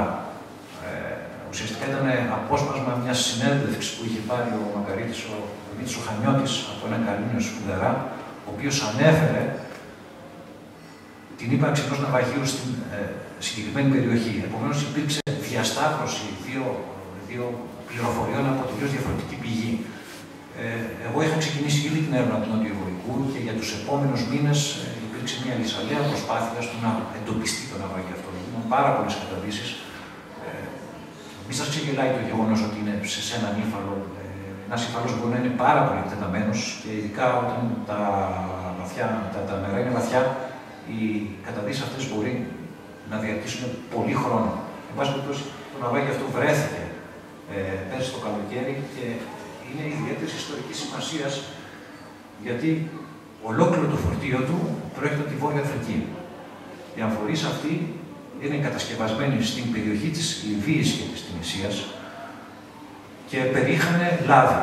Το ναυάγιο χρονολογείται στους ύστερους ρωμαϊκούς χρόνους, τον 4ο αιώνα μετά Χριστόν, και με βάση την εικόνα της διασποράς των ναυαγίων που είχαμε μέχρι σήμερα στην Ελλάδα, δεν θα έπρεπε να βρίσκεται εκεί. Ο λόγος είναι ότι κατά τους χρόνους εκείνους γενικά με τη ρωμαϊκή και στη ρωμαϊκή περίοδο θεωρείται ότι η Ελλάδα είχε επάρκεια σε ελαιώδη προϊόντα, δεν χρειάζονταν να κάνει εισαγωγές από πουθενά. Αυτό που συνέβαινε την ίδια περίοδο είναι ότι η Ρώμη, που ήταν, ας το πούμε, το κέντρο του δυτικού κόσμου, έπρεπε να εισάγει τεράστιες ποσότητες λαδιού. Και η Βόρειος Αφρική ήταν η βασική τροφοδότης της Ρώμης. Γιατί λοιπόν αυτό το ναυάγιο ξεστράτησε από αυτή τη διαδρομή και βρέθηκε στο νότιο Βοϊκό? Ας κάνουμε τη διάλεξη αυτή λιγάκι πιο διαδραστική.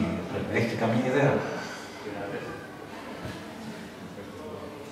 Όχι.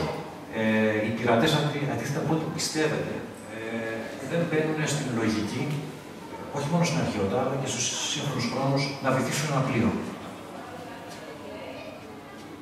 Ένα πλοίο εχμαλωτίζεται για κάποιους συγκεκριμένους λόγους. Και ο πιο συγκεκριμένος λόγος είναι το φορτίο του.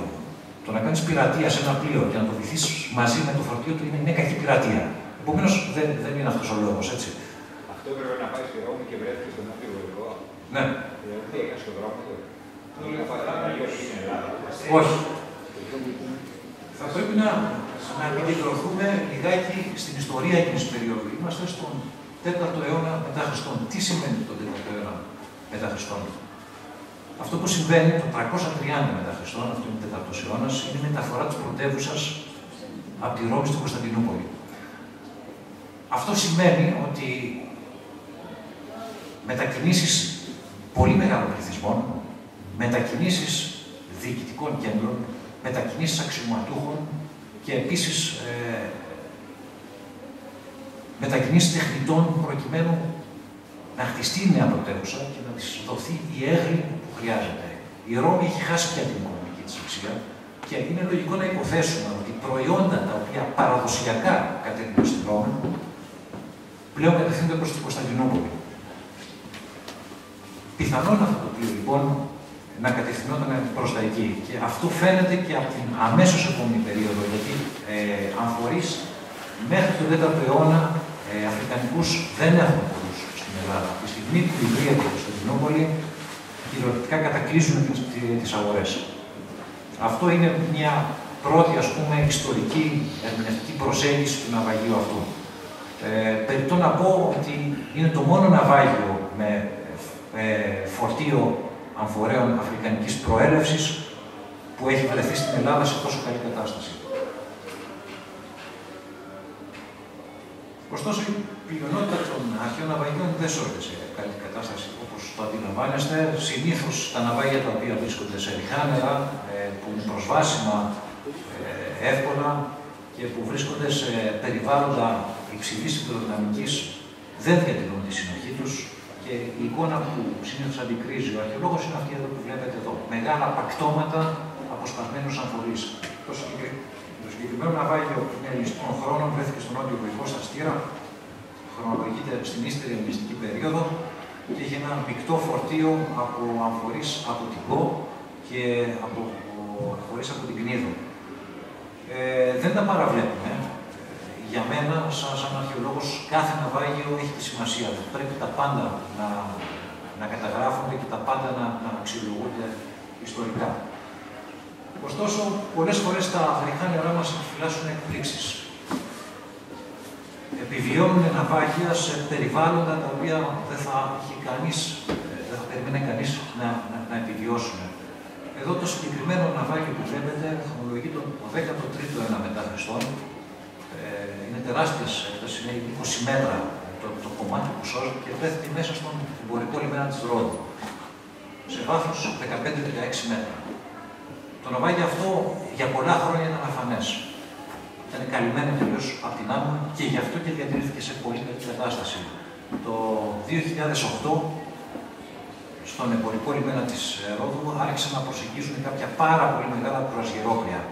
Φανταστείτε ότι το βύθισμα των σκαφών αυτών ήταν 9-10 μέτρα, ο βυθός της θάλασσας στα 16 μέτρα. Οι περιδημήσεις από τις προπέλες άρχισαν να αποκαλύπτουν ναυάγια τα οποία μέχρι τότε ήταν αφανή.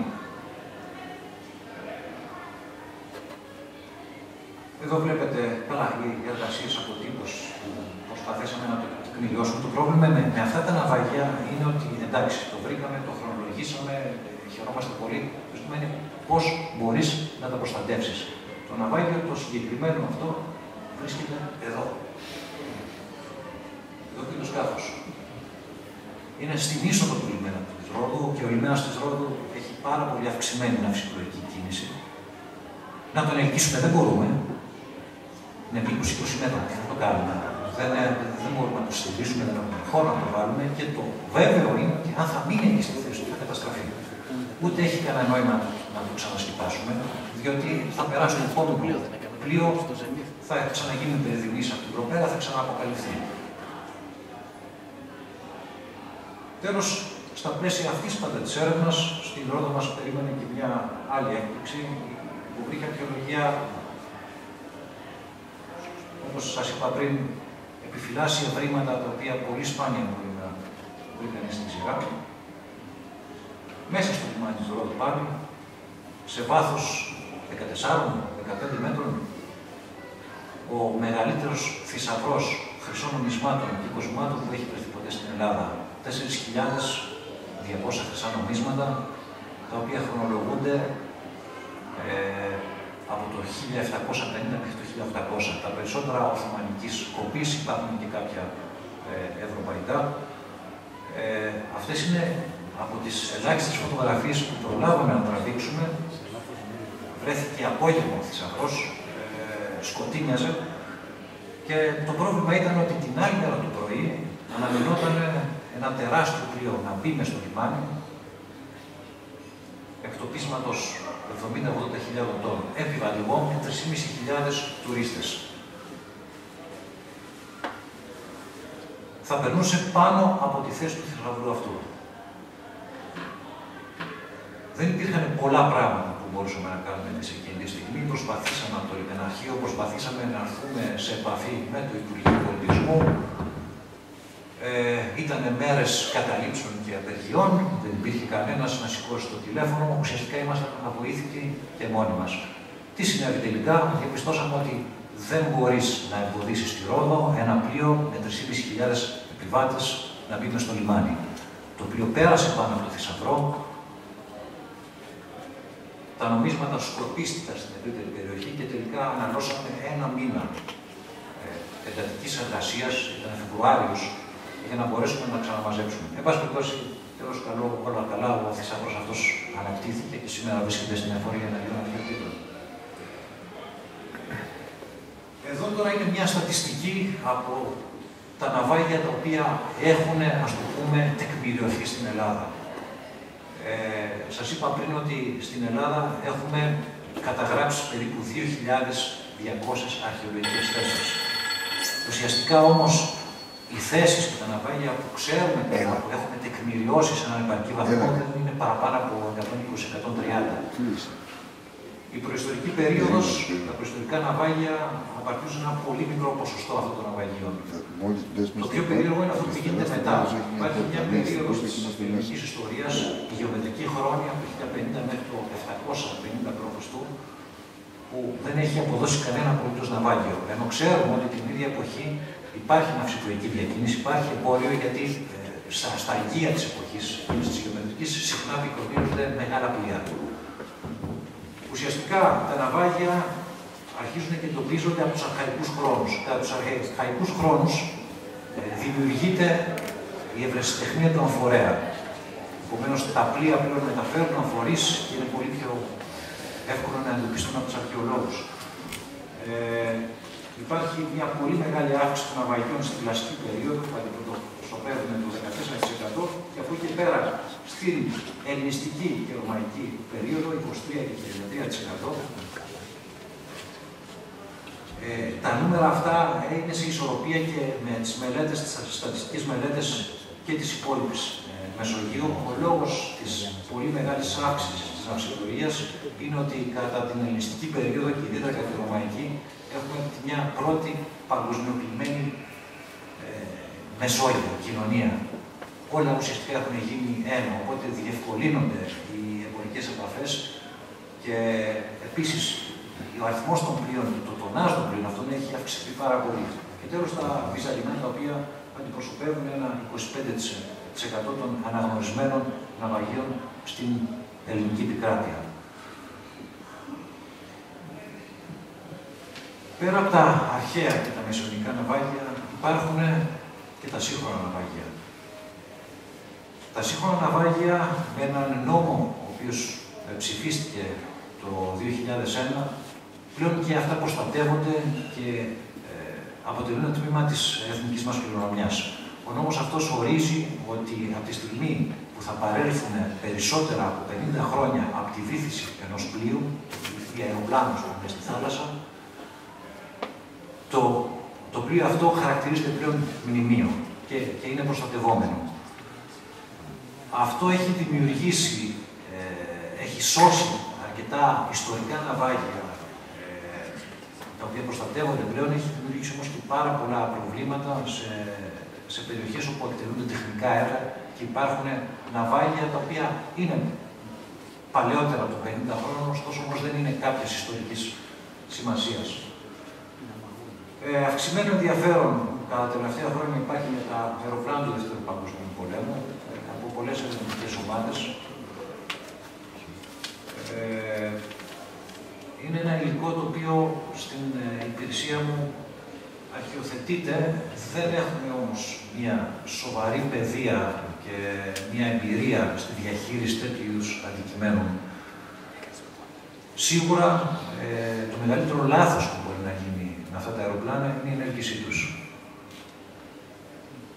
Γιατί ακριβώς είναι φτιαγμένα από υλικά, από μέταλλα, στα οποία η διάβρωσή τους επιταχύνεται πάρα πολύ από την στιγμή που θα έρθουν σε επαφή με τον ατμοσφαιρικό αέρα.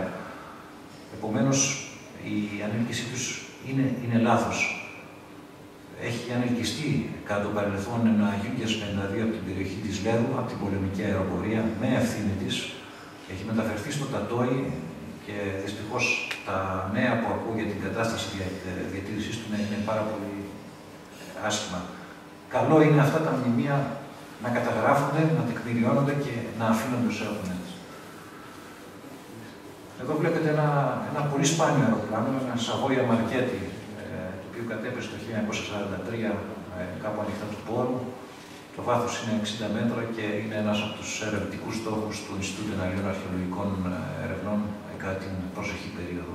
Αν υπάρξουν χορηγίες βέβαια και αν υπάρξουν λεφτά. Λίγα λόγια για την προστασία των αρχαιοτήτων, γιατί αντιλαμβάνομαι ότι θα σας έχω κουράσει αρκετά.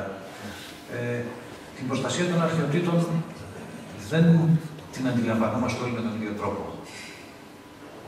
Κατ' εμέ, και αυτές είναι προσωπικές αντιλήψεις που θα σας πω, υπάρχουν δύο παράμετρα της προστασίας. Η πρώτη είναι η νομική προστασία, η νομική θωράκιση.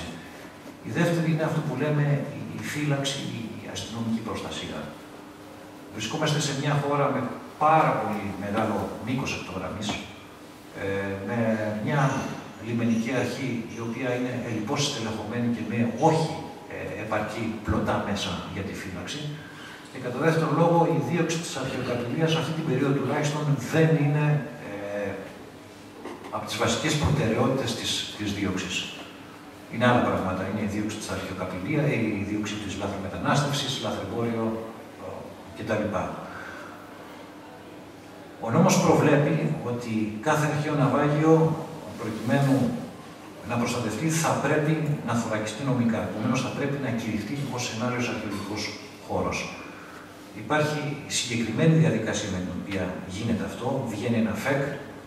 Στο πίσω μέρος του ΦΕΚ υποχρεωτικά πρέπει να υπάρχει ένα τοπογραφικό διάγραμμα με το στίγμα, τη θέση του ναυαγίου αυτού και τη θέσπιση μιας ζώνης προστασίας. Εννοείται ότι στους κηρυγμένους αρχαιολογικούς χώρους απαγορεύονται οι καταλυτικές δραστηριότητες.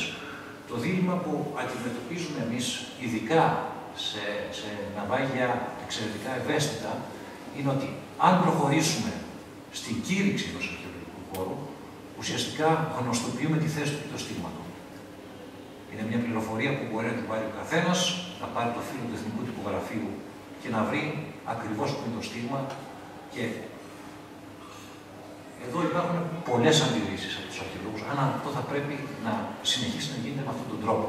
Ειδικά όταν γνωρίζουμε ότι το καθεστώς αστυνομικής προστασίας των ναυαγίων είναι τελείως ανεπαρκές.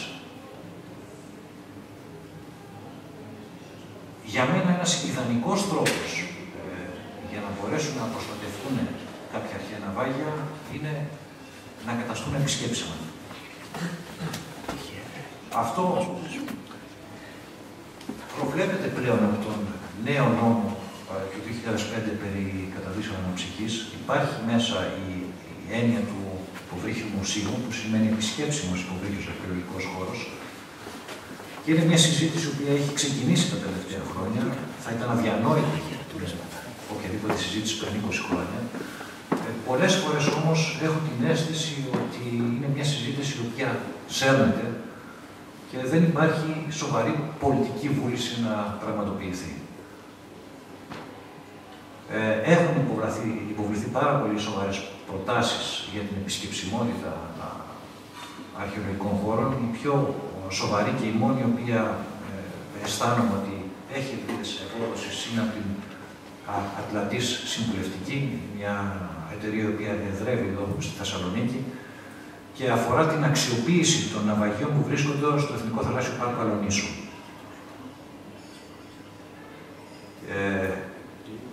Το πρόγραμμα αυτό το διαχειρίζεται ο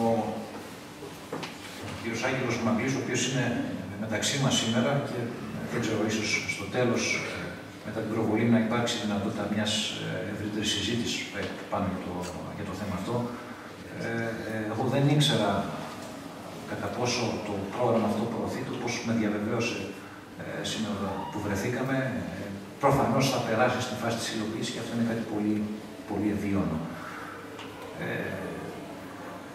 Θα σας πω πώς νιώθω προσωπικά για το θέμα. Εγώ βρίσκομαι στην πλεονεκτική θέση, λόγω της δουλειάς που κάνω, να μπορώ οποιαδήποτε στιγμή να καταδύομαι σε αρχαία ναυάγια και καταλαβαίνω ότι αυτό είναι μια σημαντική εμπειρία.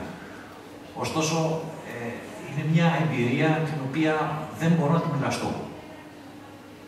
Αυτό που επιθυμώ μέσα από την καρδιά μου είναι τα ναυάγια αυτά να γίνουν προσβάσιμα στο καταδυτικό κοινό. Όχι απαραίτητος επειδή με αυτόν τον τρόπο θα τονωθεί η τουριστική επιχειρηματικότητα κτλ. Αυτό είναι μια παράμετρος. Επιδιώκω αυτό που βιώνω εγώ κάθε μέρα μέσα από τη δουλειά μου να καταστεί κτήμα των πολλών. Με την ίδια δυνατότητα που ένας επισκέπτης μπορεί να πάει σε έναν αρχαιολογικό οργανωμένο χώρο στην ξηρά, μπορεί να μπει σε ένα μουσείο, να έρθει σε επαφή με τα μνημεία της εθνικής μας πολιτιστικής κληρονομιάς, θα πρέπει κάποια στιγμή αυτό να γίνει και στη θάλασσα.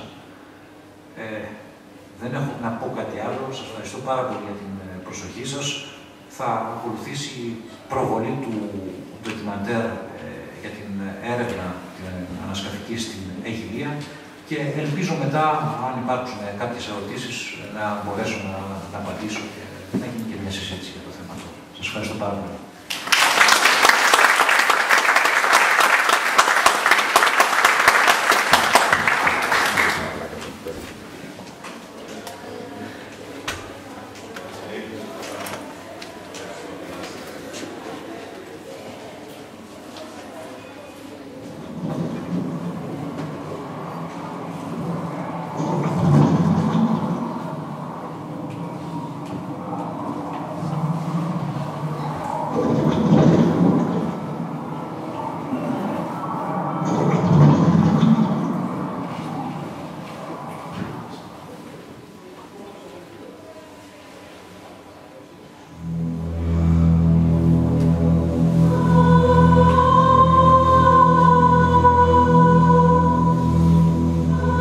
Περιμένω ανυπόμονα τα μεγαρικά αγάλματα και τις ερμές για τις οποίες μου έγραψες.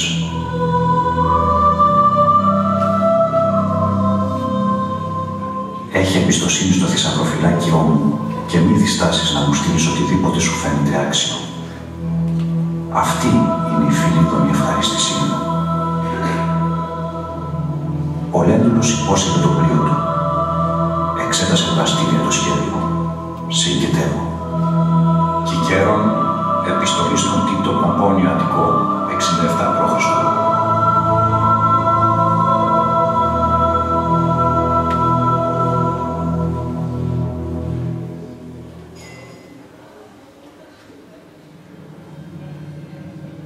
Το καλοκαίρι του 2007, αρχαιολόγοι του Ινστιτούτου Εναλίων Αρχαιολογικών Ερευνών και της Εφορίας Εναλίων Αρχαιοτήτων αντικρίζουν το ναυάγιο για πρώτη φορά.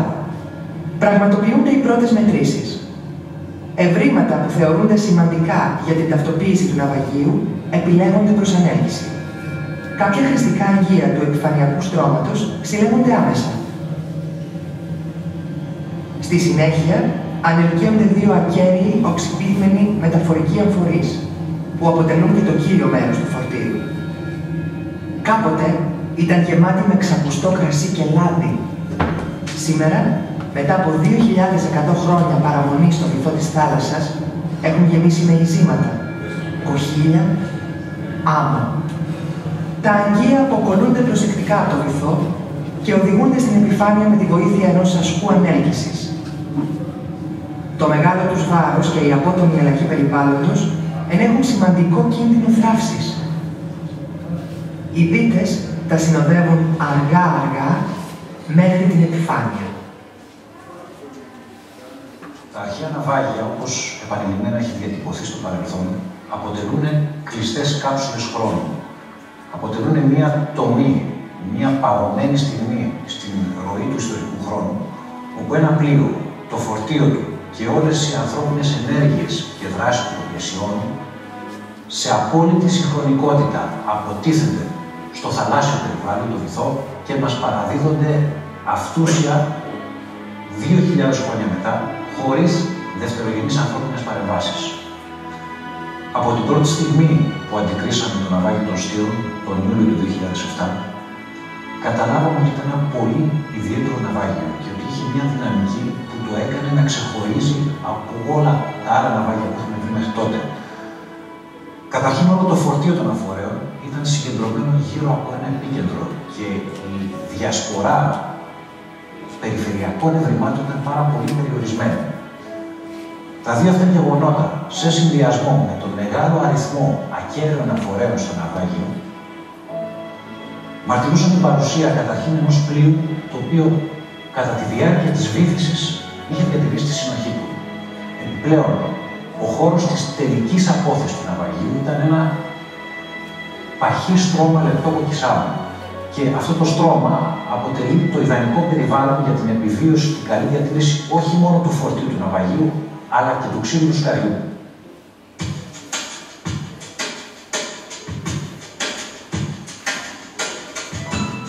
Τα πρώτα ευρήματα μεταφέρονται στον πρόχειρο καταβλισμό της αποστολής στην ακτή, σε ένα απομονωμένο ορνίσκο των Στύρων.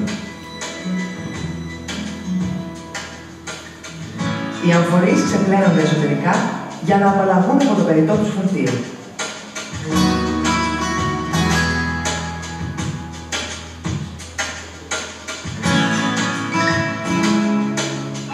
Ακολουθεί ο πρώτος μηχανικός καθαρισμός τους. Απομακρύνονται οι εκτενείς θαλάσσιες επικαθίσεις που συσσωρεύτηκαν στις εξωτερικές επιφάνειές τους. Αυτό θα βοηθήσει στην καλύτερη αναγνώριση των τεχνικών λεπτομεριών της κατασκευής τους. Λαμβάνονται οι πρώτες μετρήσεις και καταχωρούνται στο ημερολόγιο της έρευνας. Αναγνωρίζονται δύο τύποι αμφορέων. Ο πρώτος, που αποτελεί και το κύριο μέρος του φορτίου, ταυτίζεται με τον τύπο Μπρίντιζι. Οι αμφορείς αυτοί έλαβαν το όνομά τους από το Μπριντίσιο της κάθε Ιταλίας, όπου εκεί εντοπίστηκαν και οι εργαστηριωτικές εγκαταστάσεις παραγωγής τους. Χρονολογούνται στον ύστερο δεύτερο ή στο πρώτο μισό του πρώτου αιώνα π.Χ. Ο δεύτερος τύπος αντιπροσωπεύει τους αμφορείς που κατασκευάζονταν κατά την ίδια περίοδο στο νησί της Κο. Δύο μικρά χυδροειδή πλήνινα αγγεία αποτελούσαν πιθανόν χρηστικά αγγεία του πληρώματος.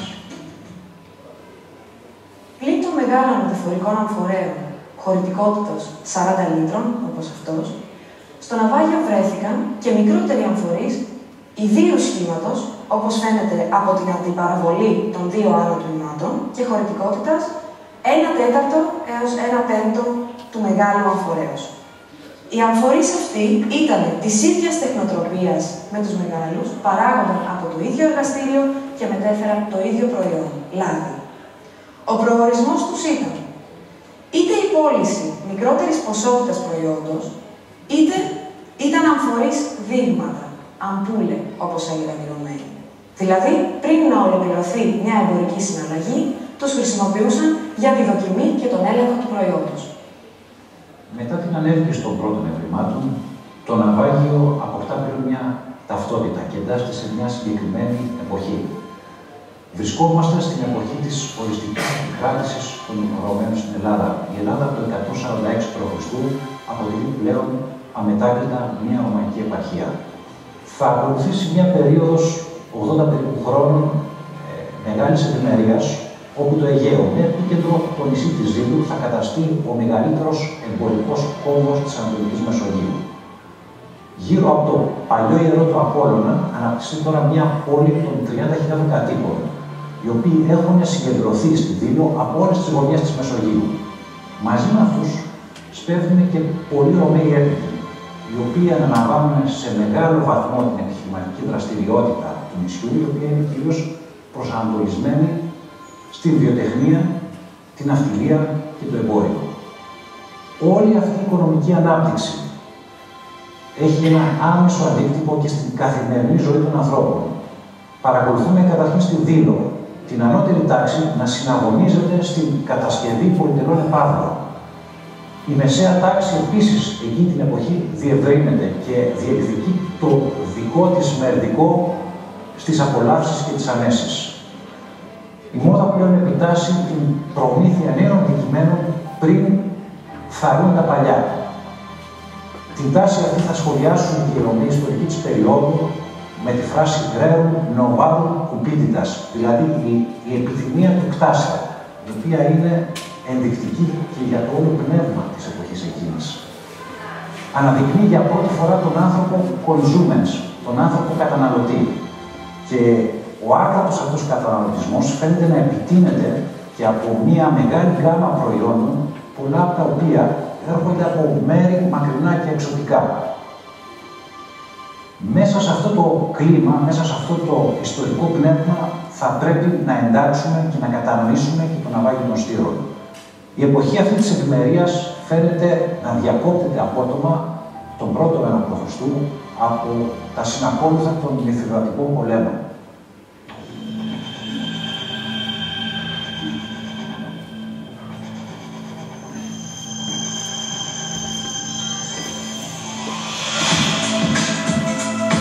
Ιούλιος 2010. Η ερευνητική ομάδα επιστρέφει στον χώρο του ναυαγίου, αυτή τη φορά με την υποστήριξη ενός εξειδικευμένου καταδυτικού σκάφους. Σκοπός της αποστολής είναι η διενέργεια 2 δοκιμαστικών ανασκαφικών δομών για την πληρέστερη αξιολόγηση του ναυαγίου, την κατανόηση της χρωματογραφίας του και τη διάγνωση περιβαλλοντικών συνθηκών που ίσως να επέτρεπαν τη διατήρηση ένιδου ξύλου.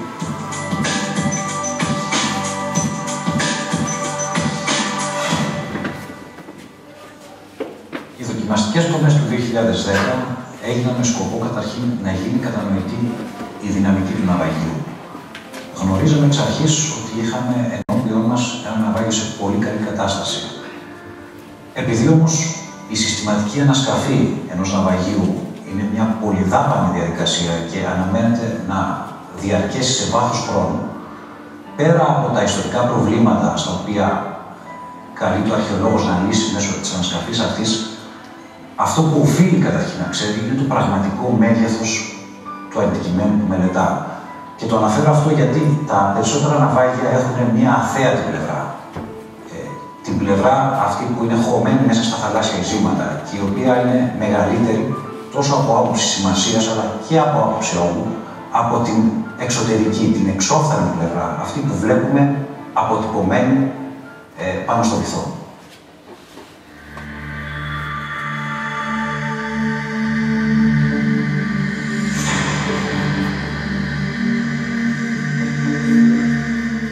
Στο ναυάγιο έχει ήδη προηγηθεί ακριβής φωτογραμμετρική αποτύπωση του επιφανειακού στρώματος ευρημάτων και ο χώρος του ναυαγίου έχει χωριστεί σε τομείς εργασίας.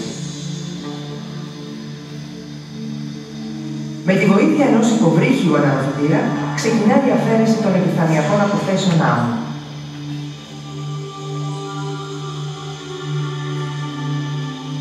Τα υλικά αναρρόφησης παροχετεύονται στην επιφάνεια σε ένα μεταλλικό καλάθι συλλογής, όπου και συγκρατούνται τα τυχόν μικρά εγκλήματα.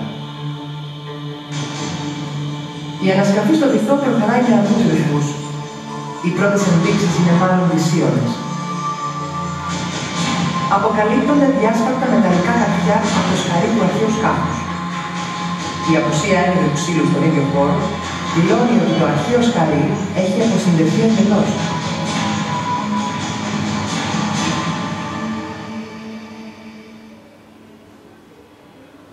Στην περίπτωση του ναυαγίου των Στήρων, επιλέχθηκε να γίνουν 2 δοκιμαστικές εκτομές στην περιφέρεια, ώστε να μην διαταραχθεί η ενότητα του φορτίου. Όπως είναι γνωστό, κάθε ανασκαφή, είτε στη στεριά είτε στη θάλασσα, είναι μια διαδικασία καταστροφική. Στις αποθέσεις που αφαιρούνται υπάρχει όλη η ιστορία 21 αιώνων και η διαλεκτική σχέση του ναυαγίου με το βυθό. Επειδή δεν υπάρχει τεχνικός τρόπος για την αποκατάσταση των αποθέσεων που αφαιρούνται κατά τη διάρκεια μιας ανασκαφής, είναι ανάγκη να γίνει λεπτομερής τεκμηρίωση και καταγραφή όλων των ευρημάτων. Και μάλιστα αυτό πρέπει να γίνει σε ένα περιβάλλον ξένο, ενίοτε θεατρικό, όπως είναι ο βυθός της θάλασσας. Το ναυάγιο βρίσκεται σε βάθος από 40 έως 48 μέτρα. Η εργασία και η παραμονή σε αυτό το βάθος διέπεται από σοβαρούς περιορισμούς. Το καταδυτικό πρόγραμμα επιτρέπει μόλις 20 λεπτά εργασίας στο βυθό. Για τη διαδικασία της αποξυμπίεσης χρησιμοποιούνται ειδικά τροποποιημένα μείγματα οξυγόνου. 4 παροχές με 80% καθαρό οξυγόνο περιμένουν τους δείκτες στα 8 μέτρα. Άλλες 4 με 100% καθαρό οξυγόνο στα 6 μέτρα ολοκληρώνουν τη διαδικασία της αποξυμπίεσης.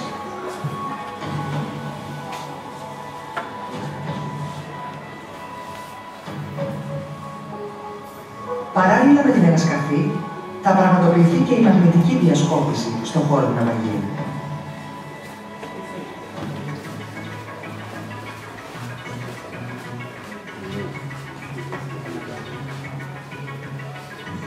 Ένας φορητός ανεκδοτής μετάλλων διέρχεται σε μικρή απόσταση από το λιθμένο. Ένα ηχητικό σήμα ειδοποιεί το χειριστή για την ύπαρξη θαμμένων μεταλλικών αντικειμένων. Η ένταση του ηχητικού σήματος είναι ανάλογη με το μέγεθος του αντικειμένου.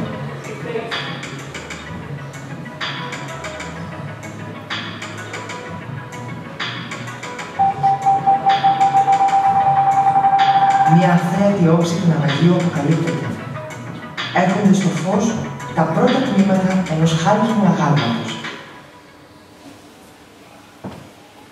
Η έβριση τμήματων από χάλκινα αγάλματα εντάσσει το ναυάγιο των Στήρων σε μια σειρά αρχαίων ναυαγίων, τα οποία έχουν βρεθεί και ερευνηθεί στο παρελθόν με φορτία έργων τέχνης, κυρίως λιτών.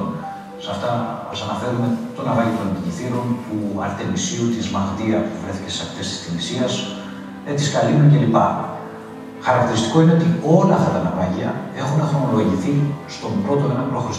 και έχουν συσχετιστεί με γεγονότα όπως η καταστροφή της Δήλου από τις δυνάμεις του Μηθριδάτη ή και με τις γενικευμένες λαιλασίες και οι φαρπαγές έργων τέχνης που υπέστησαν οι περιοχές της Μικράς Ασίας και του Ανατολικού Αιγαίου γενικότερα από τους Ρωμαίους.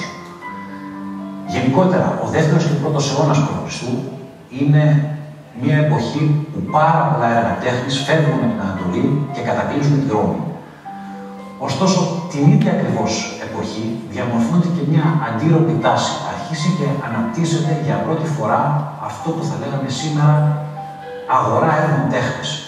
Με όλα τα χαρακτηριστικά που διακρίνουν την τάση αυτή μέχρι σήμερα. Έχουμε δηλαδή παθιασμένους συλλέκτες, αντίστακτους εμπόρους, πλαστογράφους, συντηρητές, εκτιμητές, όλα αυτά είναι ειδικότητες οι οποίες υπάρχουν και ευδοκιμούν τον 1ο αιώνα π.Χ. Και από την άλλη πλευρά υπάρχει η μεγάλη ζήτηση. Υπάρχει μια ολόκληρη γενιά επιφανών Ρωμαίων, οι οποίοι είναι διατεθειμένοι να πληρώσουν αμύθιτα ποσά για να αποκτήσουν ένα έργο ποιητικής, το οποίο έστω και έμεσα σχετίζεται με τους μεγάλους γλύπτες της Ελλάδος του 5ου και 4ου αιώνα π.Χ.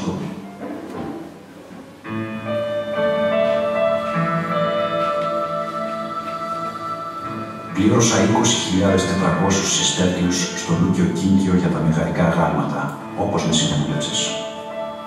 Όσο για αυτές τις ερμαϊκές στήλες με τα χάρτινα κεφάλια που μου γράφεις, μου δίνουν ήδη από τώρα μεγάλη χαρά. Εύχομαι να μου τις στείλεις όσο το δυνατόν ταχύτερα, μαζί με όσα άλλα γάλματα νομίζεις. Γιατί είναι τέτοια η παραφορά μου.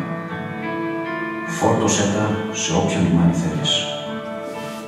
Κικέρον, επιστολή στον Αττικό, 1ος αιώνας π.Χ.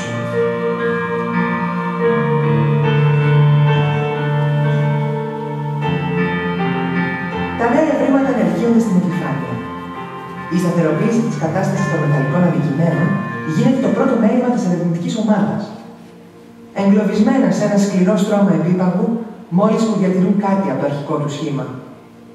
Πρέπει να διατηρηθούν σε υγρή κατάσταση μέχρι την παράδοσή τους στο εργαστήριο συντήρησης.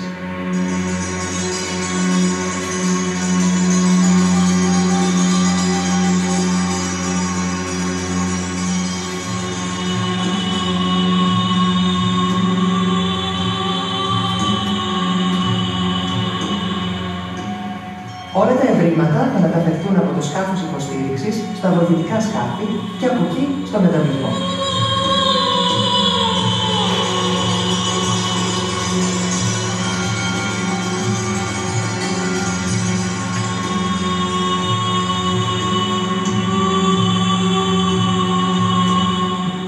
Εκεί θα τοποθετηθούν στις δεξαμενές αφαλάτωσης, όπου και θα παραμείνουν έως το τέλος της έρευνας.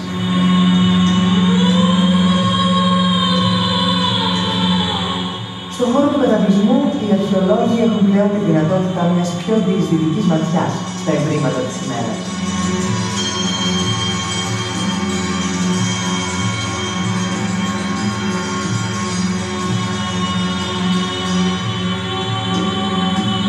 Εκτός από τα ευρήματα της κεραμικής, αίσθηση προκαλεί η ανακάλυψη 2 ποδιών από ανάκλινο.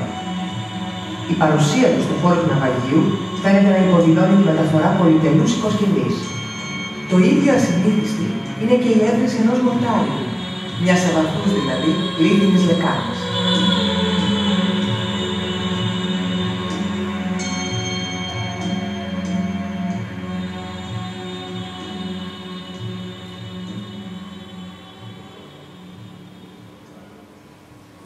Από τα σκεύη που έχουμε ως τώρα ανελκύσει από το ναυάγιο, δεν είναι εύκολο να προσδιορίσουμε τι ανήκε στο εμπόρευμα και τι ταυτίζεται με τον εξοπλισμό του πλοίου.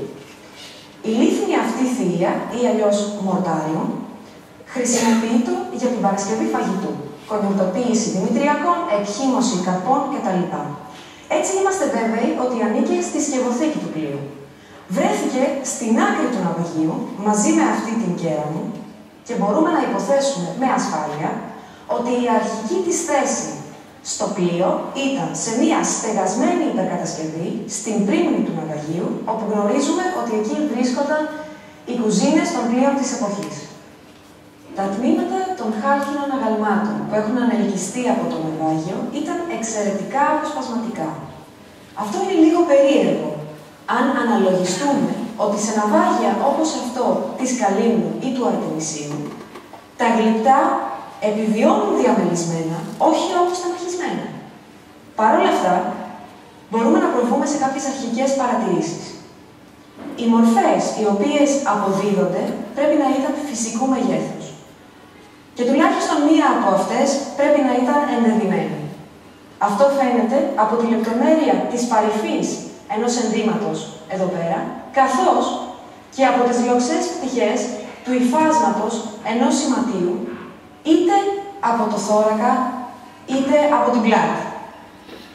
Ακόμα δεν είμαστε βέβαιοι αν κάποια από αυτά τα τμήματα ανήκουν στο ίδιο άγαλμα. Η μελέτη του μετάλλου θα το αποσαφηνίσει. Επίσης, ευελπιστούμε με τη συστηματική ανασκαφή στον κύριο όγκο του ναυαγίου να φέρουμε στο φως παραπάνω τμήματα και πιθανώς πολύ μεγαλύτερα. Τα 2 πόδια των Αγγλίδου έχουν καλυφθεί ολοκληρωτικά, αποτέλεσμα της μακροχρόνιας έκθεσης στο θαλάσσιο περιβάλλον. Αυτό που συμβαίνει σε αυτές τις περιπτώσεις είναι ότι τα προϊόντα διάβρωσης του μετάλλου μαζί με υλικά του άμεσου θαλάσσιου περιβάλλοντος σχηματίζουν σκληρή κρούστα πάνω από τη μεταλλική επιφάνεια. Ωστόσο, λεπτομέρειες για τη διακόσμησή του, το σχήμα του, καθώς και την κατάσταση διατήρησης του αντικειμένου, μπορούμε να πάρουμε με τη λήψη ακτινογραφιών. Θεωρούμε ότι τα πόδια του Ακύλου ήταν από σίδερο και σε αυτή την περίπτωση πιθανολογούμε ότι έχει απολυστεί τελείως ο μεταλλικός πυρήνας. Ανακεφαλαιώνοντας, από τα στοιχεία που έχουν συλλεχθεί μέχρι στιγμής, έχουμε ένα μεικτό φορτίο. Απαρτίζεται καταρχήν από μεγάλους μεταφορικούς αμφορείς, οι οποίοι έχουν κατασκευαστεί είτε στο Βρυδίσιο της Ιταλίας ή αποτελούν έργα κάποιων εργαστηρίων στη Βόρεια Πελοπόννησο που φτιάχνουν αγεία παρόμοιας κατασκευής. Αυτό δεν το ξέρουμε καλά ακόμα. Πέρα από το φορτίο των αμφορέων, μέρος του φορτίου απαρτίζει και η λεπτότεχνη επιτραπέζια κεραμική και εκτός από αυτήν έχουμε και κάποια σκεύη τα οποία μπορούν να αποδοθούν στην κουζίνα και στη συσκευοθήκη του πλοίου. Και μέρος του φορτίου ήταν πολυτελή έπιπλα και χάρτινα γάλματα, τα οποία και τα δύο τα έχουν βρει σε κομμάτια. Πρόκειται για λάθρα κάποιας λαιλασίας, όπως αυτές που περιγράφουν οι Έλληνες και Ρωμαίοι ιστορικοί εκείνη την περίοδο, ή για την οικοσκευή ενός Ρωμαίου αξιωματούχου, ο οποίος μετατίθεται στην περιφέρεια. Πρόκειται για μια παραγγελία έργων τέχνης και πολυτελών επίπλων, όπως αυτές που κάνει την ίδια περίοδο ο Κικέρονας στους πράκτορές του στην Ελλάδα, ή για ένα φορτίο σπασμένων και άχαστων μεταλλικών αντικειμένων, τα οποία οδεύουν προς τα χιτήρια, προς τα χιτήρια της ανακύκλωσης. Μία πιθανή υπόθεση, χωρίς να υπάρχει κάποια επιστημονική απόδειξη προς το παρόν για τα αίτια του ναυαγίου, μπορεί να είναι η εξής. Το πλοίο προσπάθησε να καταφύγει στο λιμάνι του Στήρων υπό την επίρρεια ισχυρών ανέμων και κυματισμού.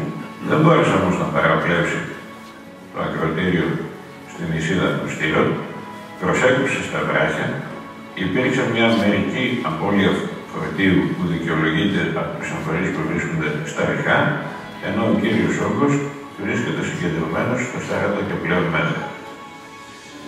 Ωστόσο, μία υπόθεση εργασίας παραμένει ακόμα ανοιχτή.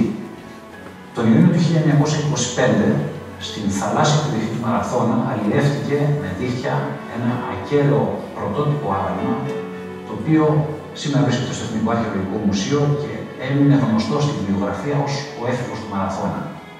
Πολλές φορές τα ονόματα αυτά που δίνονται στα αγάλματα είναι συμβατικά. Δεν ξέρουμε σήμερα πού ακριβώς βρέθηκε αυτό το άγαλμα. Ενώ υπάρχει μια πολύ μεγάλη συζήτηση για την τεχνοτροπική του ανάλυση και για όλα τα συναφή θέματα που άπτουν της γλυπτικής, το πραγματικό σημείο της έβρεσης χάθηκε στη λήψη του χρόνου. Πολλές φορές έχουμε αναρωτηθεί μήπως τελικά ο έφηβος αυτός δεν προέρχεται από τον Μαραθώνα, αλλά από τον παρακείμενο γεωγραφικά χώρο των Στήρων, όπου εκεί βρίσκεται και το μόνο ναυάγιο που πιστοποιημένα μετέφερε έργα τέχνης, γλυπτά.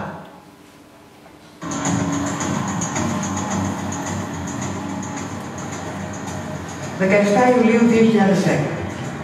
Η έρευνα συνεχίζεται για 25η μέρα και οδεύει πλέον προς το τέλος της.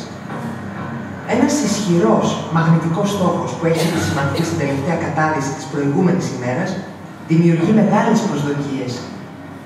Σε απόσταση 8 μέτρων από την κύρια απόθεση του ναυαγίου και σε βάθος 46 μέτρων, ο ανιχνευτής μετάλλων εντοπίζει ένα πολλά υποσχόμενο μεταλλικό αντικείμενο. Η προσμονή της ερευνητικής ομάδας κορυφώνεται. Δεν υπάρχει χρόνος για τη μετακίνηση του υποβρύχιου αναρροφητήρα. Η ανασκαφή θα πρέπει να γίνει με τα χέρια.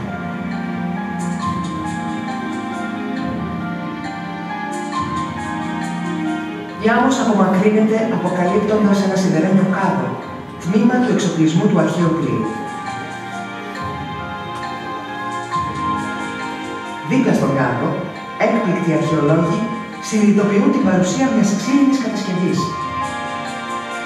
Κομμάτια του αρχαίου σκαλιού έρχονται στο φως μετά από 21 αιώνες.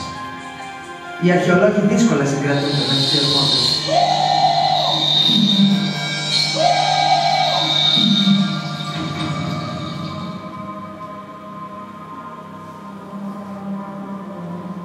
4 χρόνια επίπονης έρευνας στο νότιο Ευωικό επιβραβεύονται μέσα σε μια στιγμή. Η έβρεση ενός ξύλινου σκαλιού από αρχαίο ναυάγιο αποτελούσε για τους ερευνητές μέχρι σήμερα ένα μεγάλο ανεκπλήρωτο πόθο. Μόνο ένα μικρό τμήμα είναι προς στιγμή ορατό. Είναι όμως αρκετό για να γεμίσει την ομάδα με ελπίδα και προσμονή για την επόμενη ερευνητική αποστολή της. Τα ορατά λείψανα του σκάφους σχεδιάζονται και αποτυπώνονται λεπτομερώς. Κάθε στοιχείο που μπορεί να συλλεχθεί αποτελεί πολύτιμη πληροφορία. Μετά το τέλος των εργασιών, τα ξύλινα μέλη του πλοίου θα ξαναθαυτούν, ώστε να διαδηλωθούν στο διηγητές.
Αν υπάρχουν κάποιες ερωτήσεις. Πόσο κόστησαν 25 μέρες εκεί? 25 μέρες σε ποιο project? Σε αυτό εδώ είπε ότι η έρευνα διήρκησε 25 μέρες. Ναι. Νομίζω 27-28.000 ευρώ. Αλλά στοίχησε πανάκριβα το σκάφος που είδατε. Δηλαδή, νομίζω 8 ή 10.000 έφυγαν για την άμβλωση του ερευνητικού σκάφους. Τότε δεν είχαμε το άλλο που είδατε στις εικόνες. Το κόστος μιας έρευνας είναι άμεσα εξαρτημένο και από το προσωπικό που συμμετέχει. Σε αυτή την έρευνα συμμετείχαν 25 με 30 άτομα. Ήταν πολύ μεγάλο το προσωπικό, αλλά ανασκαφή δεν μπορείς να κάνεις με λιγότερα άτομα. Είναι ένα νορμάλ μέσο κόστος μιας ανασκαφικής έρευνας στην Ελλάδα. Δηλαδή, φαντάζομαι και ο προϋπολογισμός που έχει ο Χρήστος Αγγουρίδης που σκάφει στον Αγγλικό είναι περίπου ίδιος. Με ποιο τρόπο αναφερθήκατε στο να ανοίξουν ορισμένα ναυάγια στο ευρύ κοινό? Να μας πείτε λίγο με λεπτομέρεια πώς φαντάζεστε ότι θα μπορέσει να γίνει αυτό? Με ποιους όρους, με ποιες προϋποθέσεις, έτσι ένα πλαίσιο, μια σκέψη να βάλετε. Πώς θα μπορούσε να λειτουργήσει καλύτερα? Εντάξει, αυτό είναι κάτι το οποίο εντάξει, χωράνε σίγουρα πολλές απόψεις. Εμένα το πρόβλημά μου δεν είναι το πώς θα γίνει. Δεν θα πω, ας πούμε, στην ειδική συζήτηση του ποιος θα διαχειρίζεται αυτό, κάποια ναυάγια. Δεν πιστεύω ότι το πρακτικό είναι το κύριο μέρος του ζητήματος και ο λόγος για τον οποίο δεν γίνεται. Εντάξει, ανακύπτουν θέματα, υπάρχουν διαφωνίες. Το πρόβλημα μου εμένα είναι να υπάρξει πραγματική βούληση να γίνει. Να το πω πιο απλά. Θέλω έναν υπουργό πολιτισμού, ο οποίος θα χτυπήσει το τραπέζι και θα πει αυτό το πράγμα κάντε το. Με κάθε κόστος κάντε το. Αυτό το πράγμα δεν το έχω δει. Εντάξει, συζητήσεις μπορούμε να συζητούμε, ας πούμε, αιώνια. καθένας έχει τις απόψεις του, εγώ έχω τις δικές μου, οι συνάδελφοι άλλοι έχουν τις δικές τους. Εντάξει, υπάρχουν αντικειμενικές δυσκολίες, το δέχομαι, υπάρχουν διαφορετικές απόψεις, αλλά για μένα το σημαντικότερο για να γίνει κάτι στην Ελλάδα είναι να υπάρξει πολιτική βούληση. Έχω δει να υπάρχει πολιτική πρόθεση. Γενικώς, ναι, το βρίσκουν όλοι μια πολύ καλή ιδέα. Κανείς δεν διαφωνεί. Κανείς δεν διαφωνεί. Αλλά φοβάμαι ότι μένουμε σε αυτό το επίπεδο των ικανών προθέσεων. Δεν ξέρω, ο Άγγελος εδώ, ο άνθρωπος ο οποίος, εν πάση περιπτώσει, από τις προτάσεις που έχουν υποβληθεί στην εφορία εναλλίων αναγκαιοτήτων, η πιο σοβαρή, πιο στοχευμένη και, αν θέλετε, και μια πρόταση που άντεξε στην κριτική του χρόνου και είναι στο στάδιο υλοποίησης, έχει υποβληθεί από τον Άγγελο του Μαγλή. Ενδεχομένως να μπορείς να πεις κάποια πράγματα παραπάνω. Εγώ λείπω και από την υπηρεσία στους τελευταίους 6-7 μήνες, γιατί τελείωσα εκπαιδευτική άδεια αυτή τη στιγμή, δεν έχω ενημερωθεί τις πρόσφατες εξελίξεις.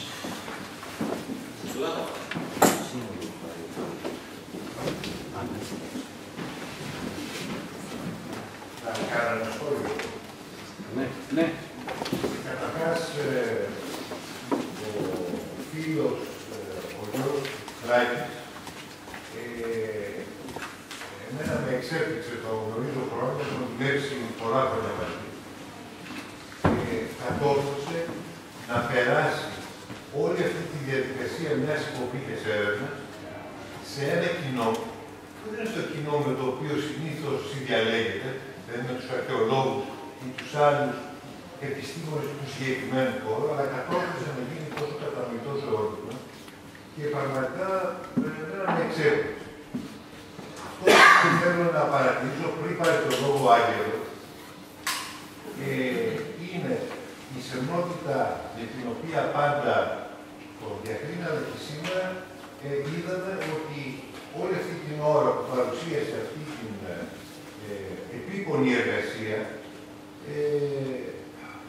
κυριαρχούσε νομίζω στον τρόπο με τον οποίο απευθυνόταν σε εμάς. Είναι αυτή ευαισθησία του, αλλά και παράλληλα ο χαρακτήρας αυτός, ο ιδιόμορφος του Γιώργου, ο οποίος ακριβώς το κάνει προσιτό σε όλα τα μέλη της ομάδας της ερευνητικής και γι' αυτό θέλουν να δουλεύουν με τον Γιώργο. Δεν είναι αναγκασμένοι. Οι δουλειές γίνονται σε εθελοντική βάση και όταν ρωτήσατε για το κόστος της έρευνας, ο Γιώργος αναφέρθηκε στο λογιστικό μέρος, χωρίς να μετρήσει και να υπολογίσει τις ανθρωπόρες. Γιατί όσοι δούλεψαν, εκτός από έναν επόπτη του Υπουργείου Πολιτισμού, όλοι οι υπόλοιποι ήταν εθελοντές. Ήταν ο Άγγελος ο Μαγείρης, ήταν όλοι οι υπόλοιποι εθελοντές που εγώ θέλω να πιστεύω ότι για την Ένωση Αυτοδικών θα υπάρξουν μελλοντικά κάποιοι που θα προσεγγίσουν το Ινστιτούτο. Αλλά πάλι με την δεσμότητα του Γιώργου, ο Γιώργος δεν είπε ότι σε αυτό το πρόγραμμα που θα μας πει τώρα δύο λόγια, ελπίζω, ο Άγγελος ο Μαγείρης, ο οποίος το συνέβαλε, το γραφείο του το έστησε, το έκτισε αυτό το project το οποίο και κατατέθηκε και είχε και μία επιχειρήση σε αυτό, συνέβαλε και το Ινστιτούτο. Δηλαδή και το Ινστιτούτο είναι μέλος αυτού του δικτύου το οποίο στήθηκε για να υποστηρίξει αυτό. Ένα τελευταίο πράγμα που πάλι, συγγνώμη, αλλά νιώθω την ανάγκη να το υπογραμμίσω σε αυτά που είπε ο Γιώργος Λάκης και είναι το πιο σημαντικό, είναι αυτό το τελευταίο κάποια στιγμή που ακούσαμε να λέει, μακάρι αυτά που είδα, αυτά που έζησα σε όλα αυτά τα ναυάγια που το προνόμιο που μου είχε δώσει ακριβώς ότι ήμουν ένας αναγνωρισμένος από το κράτος δίκης και πήγαινα σε εντεταλμένη υπηρεσία ή σε εθελοντική βάση στην άλλη μεριά, αλλά είχε το πλεονέκτημα να μπορώ να βουτάω, να μπορούσατε όλοι να το είχα μοιραστεί μαζί σας. Και γι' αυτό είναι η θέση αυτή, αν θέλετε, η κριτική, με την οποία απαντά ότι δεν υπάρχει βούληση, εγώ θα ήθελα όλα αυτά να είναι επισκέψιμα. Και δυστυχώς καταλήγουμε να υπάρχει αυτή η θέληση σε αυτούς που πονούν, δηλαδή αυτός ακριβώς ο οποίος καλείται να προστατεύσει αυτή τη στιγμή τα αρχαία για το Υπουργείο Πολιτισμού είναι ο ίδιος ο οποίος θα λέει ότι εγώ θέλω να είναι ανοιχτά. Να τα δείτε, να τα επισκεφτείτε και να κατεβείτε. Και αν θέλετε έτσι να αποκτήσετε και μια ευαισθησία για να τα προστατεύσετε. Λοιπόν, αυτά, συγγνώμη, αλλά είναι ανάγκη να υπογραμμίσει αυτό το τελευταίο, το οποίο είναι το πιο σημαντικό. Είναι να χαίρεσαι αυτό που έζησες, να μπορούσαν και οι άλλοι να το ζήσουν, να το νιώσουν. Πήγα απλώς να το δουν σε μια φωτογραφία η οποία κάποια στιγμή θα τους πέσει. Ας ευχηθούμε ότι κάποτε θα πραγματοποιηθεί για όλους. Εγώ πολύ σύντομα να δώσω μια απάντηση και μια ενημέρωση. Το έχουμε συζητήσει και παλιότερα, σας έχω ξαναενημερώσει το Διοικητικό Συμβούλιο. Καταρχήν είναι πολύ ωραία η δήλωση της ΕΑΠ και η παρουσία και ομιλία του Γιώργου ήταν εξαιρετική. Συγχαρητήρια θέλω να δώσω. Καταρχήν, αυτή η πρόταση που παρουσιάζεται ως πρόταση της Ατλαντικής Συμβουλευτικής δεν είναι ακριβώς έτσι, όπως είπε ο Βασίλης.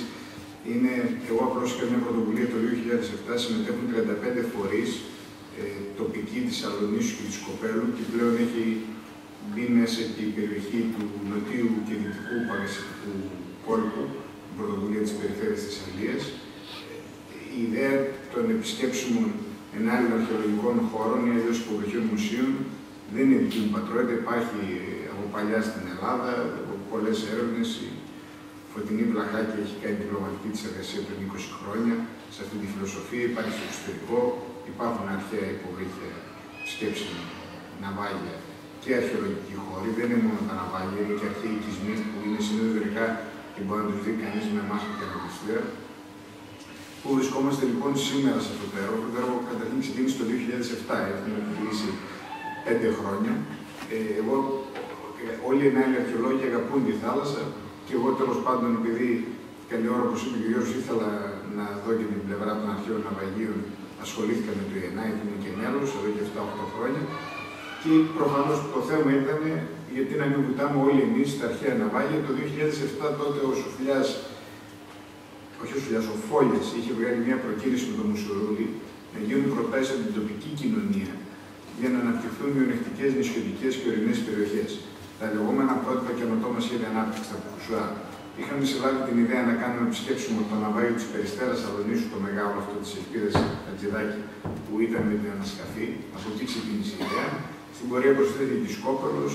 Δούλεψε πολλοί κόσμος, πήρε 3 παρατάσεις η υποβολή της πρότασης από το Υπουργείο. Δουλέψαμε 7 μήνες, υποβάλαμε την πρόταση μαζί με άλλες περίπου 95 προτάσεις. Εγκρίθηκαν 13, μία αναπεριφέρεια, βραβεύτηκαν οι καλύτεροι και μπορούσαν να πάρουν μια πρώτη χρηματοδότηση 300.000 ευρώ για να γίνουν οι πρώτες μελέτες, οι οποίες μέχρι σήμερα δεν έχουν δοθεί αυτές τις 300.000. Είμαστε στον τέρατο Υπουργό Πολιτισμού, στον τρίτο Δήμαρχο Λονίσου Κοπέλου.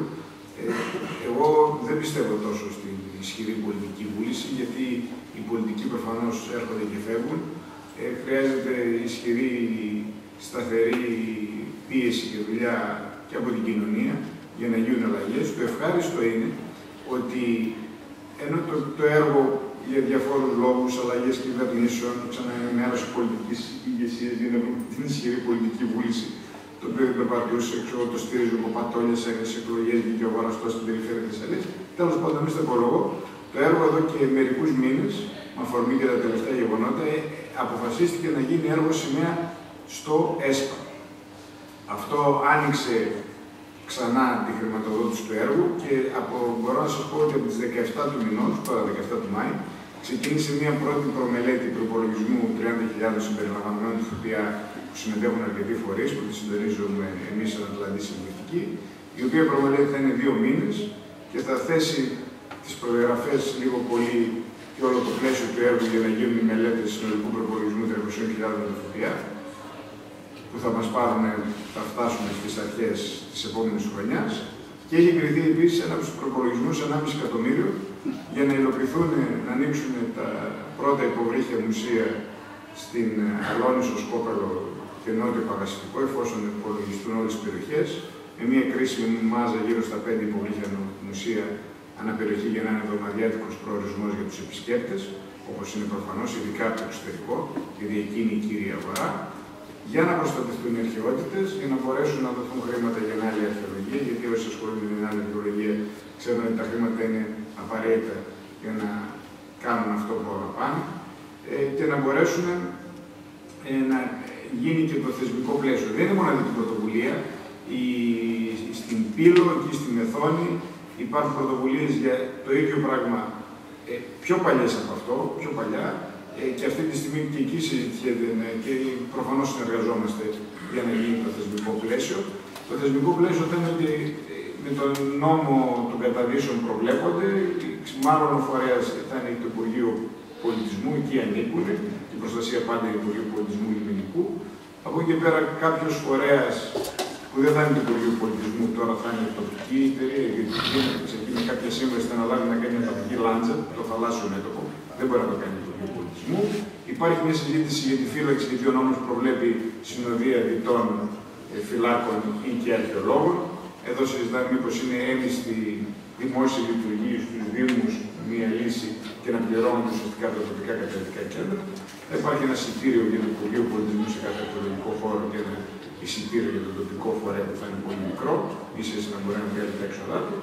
Υπάρχουν κάποιες αρχές, πρέπει να είναι κάπως προσβάσιμα τα ναυάγια, να συγκεντρώνονται σε μια περιοχή. Το καλό με την Αλόνησο είναι ότι είναι πάρα πολύ μελετημένα σχετικά με άλλες περιοχές της χώρας. Τα πιο μελετημένα είναι στη χώρα. Στη Σκόπελο δεν είναι καθόλου μελετημένα. Στον Παγκαστικό κόρπο που επέμενε ο Περιφερειάρχης Θεσσαλίας, είναι ο Δήμος Αλγερού, και εκεί είναι σχετικά μελετημένα λόγω της παρουσίας του ΙΕΝΑΗ. Εκεί είναι τα ναυάγια του νοτιού και δυτικού Παγκαστικού κόρπου. Σε εκείνη την αφήση τα βλέπετε όλα. Συνδυάζουμε και 3 μικρά καταδυτικά πάρκα μαζί με τα ναυάγια, τα οποία επίσης δεν θα γίνουν σε περιοχές.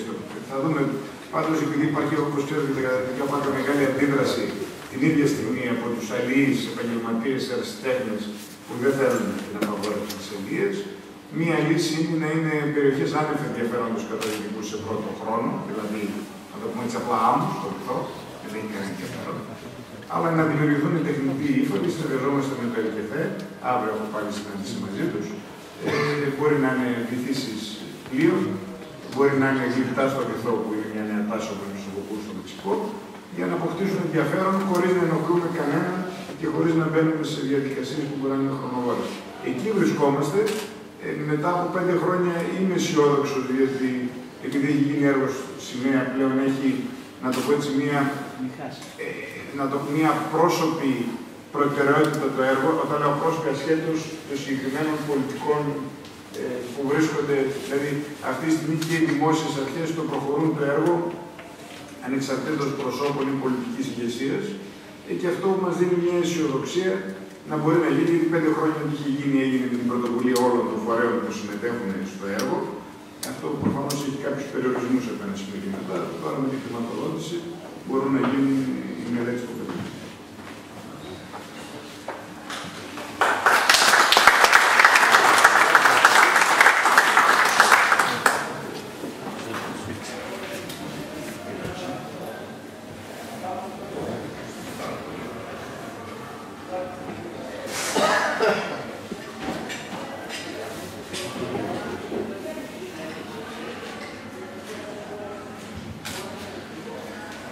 Ευχαριστήσουμε άλλη μια φορά τον Γιώργο για την παρουσία του και για την καταπληκτική αυτή δουλειά που μας παρουσίασε σήμερα.